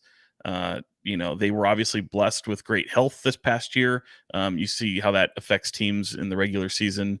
and you even kind of factor that in, like, okay, well, what if one of your guys goes down? How do you respond? How does your depth play a role? How does the in-season tournament that we're going to experience in December? None of us knows what that looked like yet. So these are all little things that kind of factor in there. And I think, look, 48 wins, that's fantastic. They were positioned to where they could have probably won 51 if they wanted to. But they took their foot off the pedal and kind of eased into the playoffs a little bit, and that's okay. So I feel like, yeah, you could go in and win 45 games, 3 less than you did this year, and position yourself just as well, if not better, for to sustain a playoff run next year. So as long as they answer, look, you already know that you have a playoff team that you're bringing back, in my opinion. Even with some of the losses that you may have, be it a Harrison Barnes, a Trey Lyles, maybe both of them are back. Maybe you do add obviously you're factoring in a Sasha Vezenkov. After that, you obviously have to make some acquisitions. You have areas of need. So it doesn't happen by osmosis, but if you're going into an offseason where every year Monty McNair has shown to address situations for the most part and address areas of need, I feel like this team can improve. They don't have to improve in the win column to be better, but I think that, if they're hovering right around 45 wins, I think that'll be a good thing. Sean, Damian asked me earlier, is there a player out there that you think changes the complexity of this team moving forward, that you think is obtainable, that they could get via trade or in free agency, that could really shift who they are and like how far they can go? Well, it's a loaded question because, like, I haven't identified one that I think is necessarily realistic, but certainly there are tons of players out there that are attainable. It's all about whether or not you're going to give up the farm for them or dramatically disrupt the core of the team. You look at someone like Jaylen Brown, like, yeah, he'd look nice in a Kings uniform, and he'd probably, judging by the way the Celtics have played, kind of welcome the opportunity at this point. Total joke there, but Sean Holmes in the 24th pick, right? Yeah, call Brad. Let's get it done. I mean, if the price tag for OG Anunoby and Pascal Siakam is high, what do you think that asking price is? But yeah, man, I mean, there's things that exist. There's possibilities that exist, and me, I think when we're talking about, I've been a kind of a broken record for the better part of 2 years, saying this team needs a bona fide 3-and-D. Hopefully a starting 3-and-D. I don't know that they can go and get that. Maybe Keegan Murray is that. I'm not convinced that he is. But upgrading a position like that, all the while adding a rim protector, likely a stretch 4 or something like that, is things you would like to do. But this team's bread is buttered when it comes to the trade area. I don't know that anybody exists like that in free agency is all that realistic and that could be that impactful. But yeah, man, you're looking at trades, and that's to me where you can make your biggest impact. You mentioned Keegan. Do you think Keegan Murray still has a lot of development ahead of him? Oh yeah, 100%. I don't know that he's a you get in this conversation. I was having a good chat with our old buddy Aileen Voisin the other day, and like in this era of positionless basketball, which is nice in theory, but like if he's going to be your 3, he's got to be able to take someone off the dribble. He's got to be able to drive and penetrate and do those things that you see a lot of these 3s do. He's also got to have that lateral quickness to be able to defend a lot of these 3s and even be bigger people beyond just a 3, be able to even position himself to be a 4. He feels like he's somewhere between a 3-4. In my opinion, he's almost more of a stretch 4 and just that corner 3. That's what he's shown the ability to be. But if he's going to develop, I think those are some of the areas that he would have to develop, and also just get more of that dog in him. Like, just, your rookie, he's feeling things out. It's still a rookie year, even though he played a bigger role as a rookie on this team than most rookies. And Mike Brown liked to point that out. Like, all these rookies are out of the playoffs. All these rookies playing on teams that are trying to find identities and establish roles within the NBA. He come in and he's asked to play a very specific role. So moving beyond that and being a little bit more forceful, I think is his next step. But yeah, whether he's a 3 or 4, I feel like he's already suited better to, if you can digest and you can be fine in losing a Harrison Barnes if that happens, judging by the way Keegan Murray played this past year and knowing what's in store for him. So if you are losing Harrison Barnes, and I'm not saying that's the case, but you're kind of more better equipped if you do that with someone like Keegan Murray and the addition of Sasha Vezenkov. Sean, if you look at the core, and again, I'm not talking about Harrison or Trey because they're free agents, but right. The core, is there a player there that you could see the Kings moving on from? That they're, I mean, and when I'm saying more like the rotational pieces. Yeah. Is there one or two of them that you could say, okay, if the right deal came up there, they would move on from this guy, or they would consider it?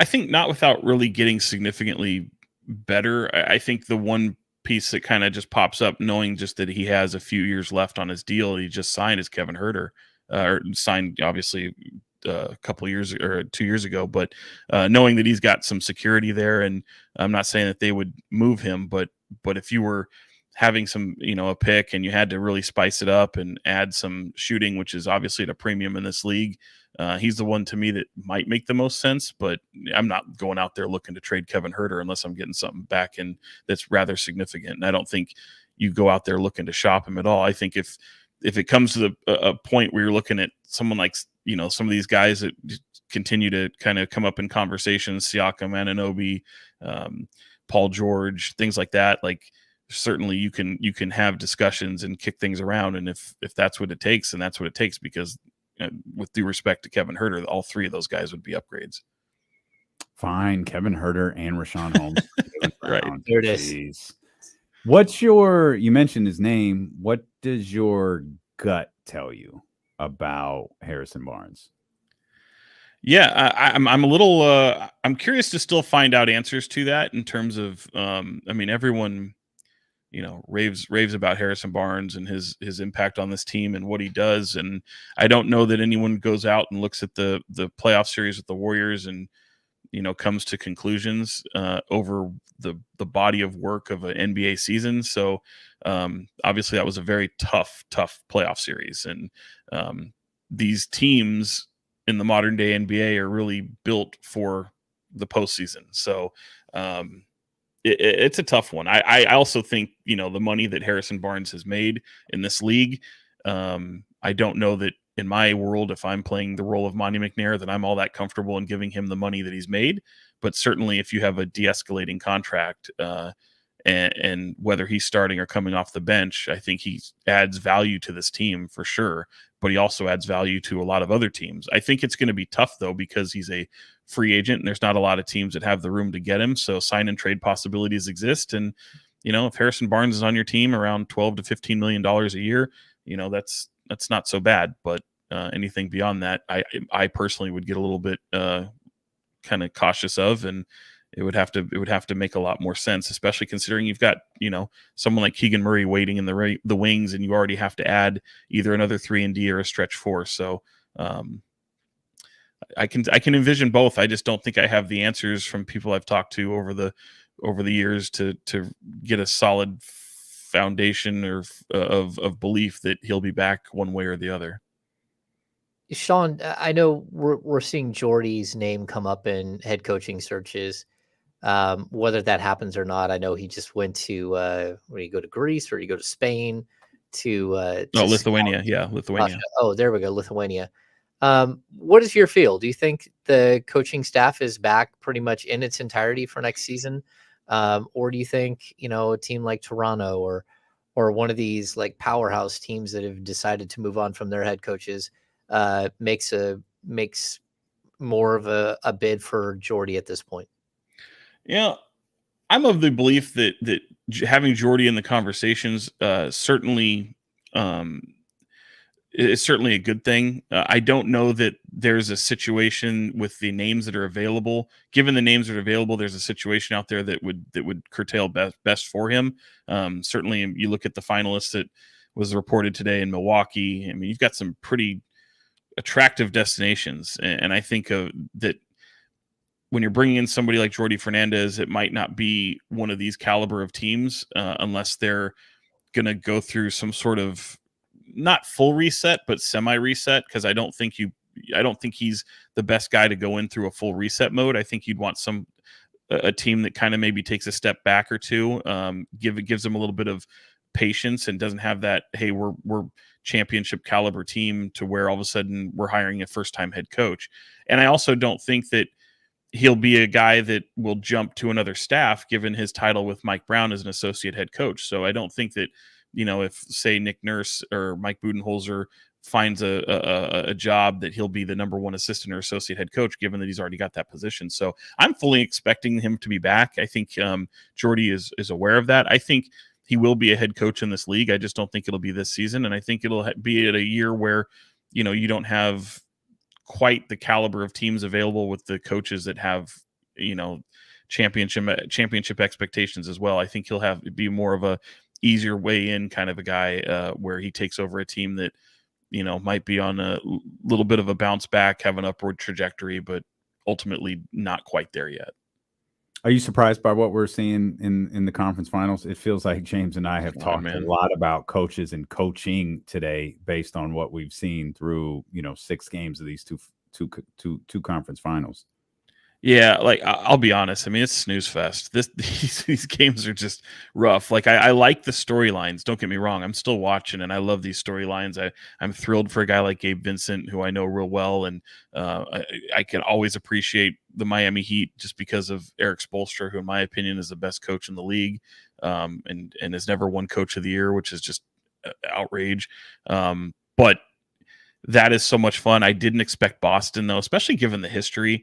I didn't expect them to lay down, and I love that moment with Charles Barkley and Gabe Vincent on the set of TNT last night, where Gabe's just trying to be the ever great pro and talk up, not get too high over a big win like that, and even though you're staring at a sweep in this series, you're still going to respect your opponent. And Barkley's just like, you ain't been watching the series then, because they just absolutely laid down. And I didn't expect that. It seems like there's so much going on over there in Boston that it's that'll be interesting to see how things shake out in the coming weeks once they're bounced. But in Denver and the Lakers, it's like this is kind of what probably should have happened. Like, I think the Lakers are kind of running their course, and all the dreck that was muddled up there in the West, Denver has been head and shoulders the best team out of the West, and they're showing it right now. I mean, what Nikola Jokic does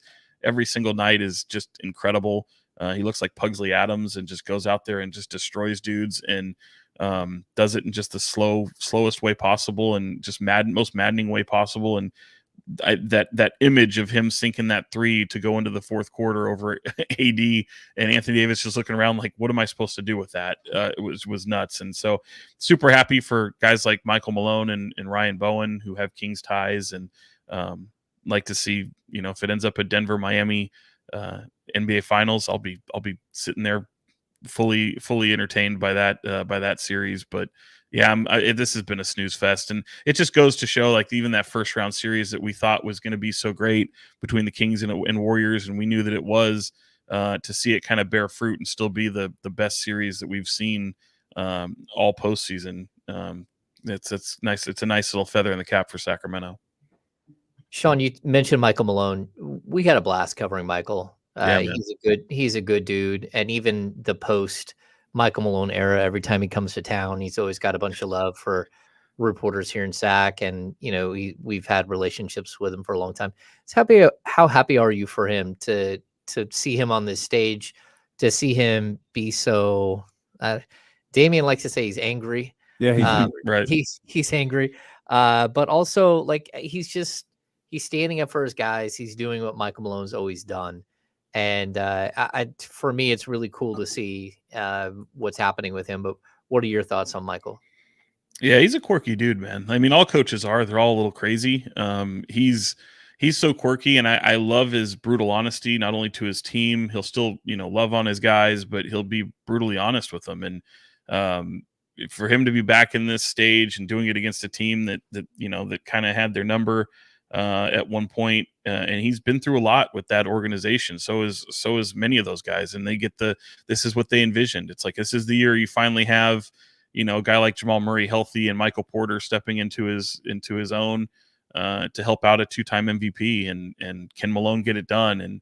And they're doing what they're supposed to do, and he knows it, and he knows what he's been through. And Malone, it's funny, like he hasn't changed one bit. Like he's exactly the same guy as he was when Vivek hired him in that first press conference, and still has a lot of I guess I think I might agree with Damian there. A little bit of rage there. I think he has a little bit of a short-sighted or us against the world type of mentality, and rightfully so. He's not wrong. I think I mean, everyone is always, not factoring them in. They go out there and are the number one team in the West, and no one's picking them. So, good for them, man. Yeah, I'm with you there, James, because he is a lot of fun to get to know, and his love for it's funny. He comes back, he's got love for the city and the fans here, and he always shouts them out. And he'll also take sometimes a barb or two at what's going on when things aren't going well, and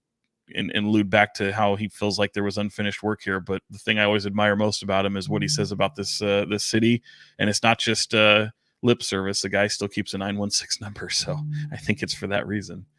He's protective of his players, particularly of Jokic. He's very protective of Jokic, and I appreciate that. And he's protective of his team, and you can see that this series where he's complaining about, we won game 1, and everybody was talking about how the Lakers came back.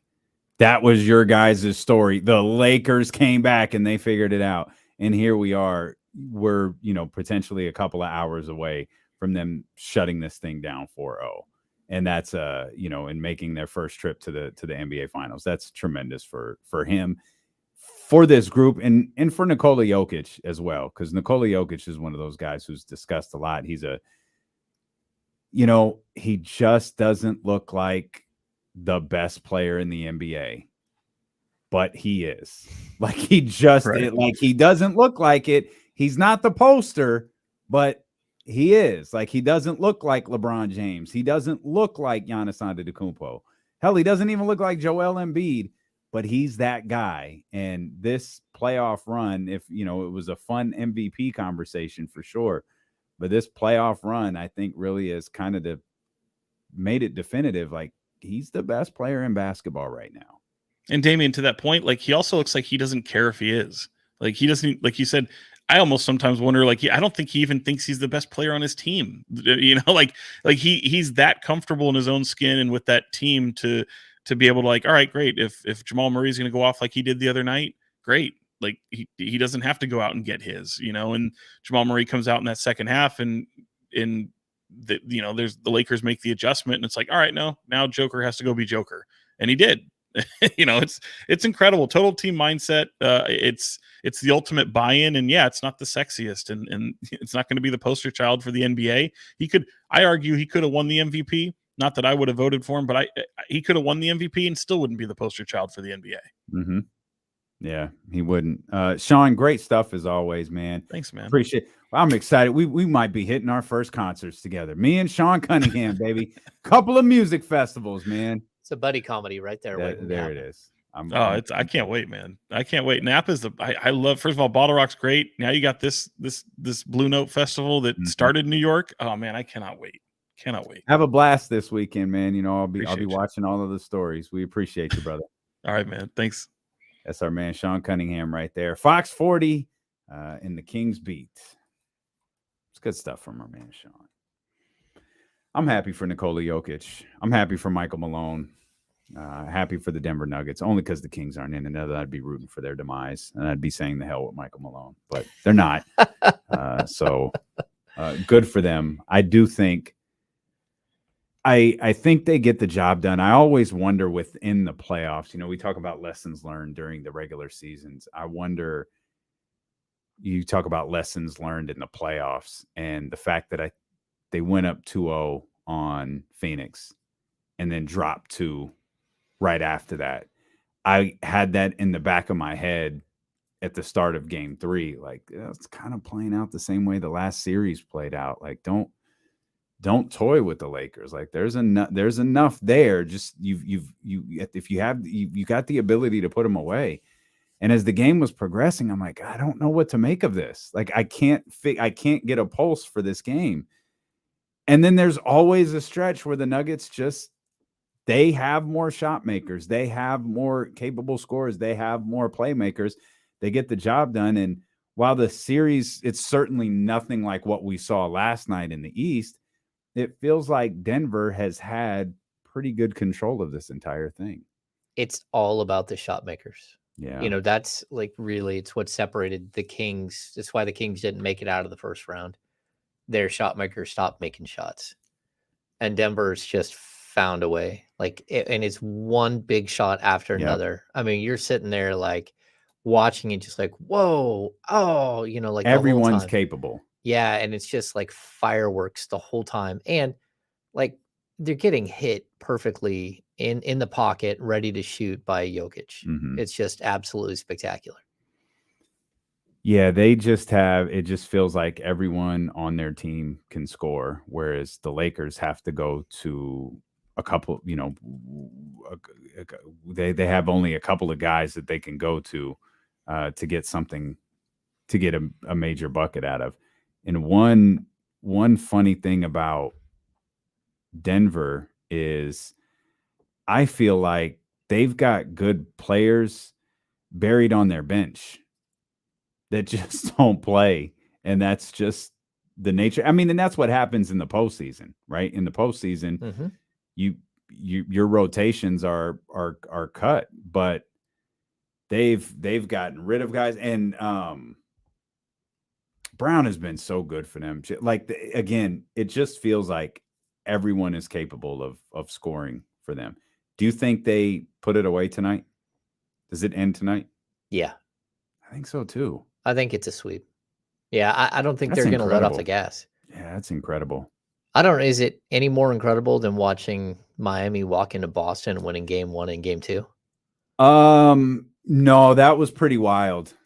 Yeah, that was pretty wild. It's a different story to win the first 2 at home and then carry momentum into game 3 and 4 to go in and dump somebody on their home floor. It is, but fair or not, and we could give the accolades, all of the accolades we want to the Lakers. This is a 1 versus a 7. On the other end, it's the 8. The 8 is doing that to the 2, just walking in there and wild, as Mark Jones would say, walking in there and taking their lunch money.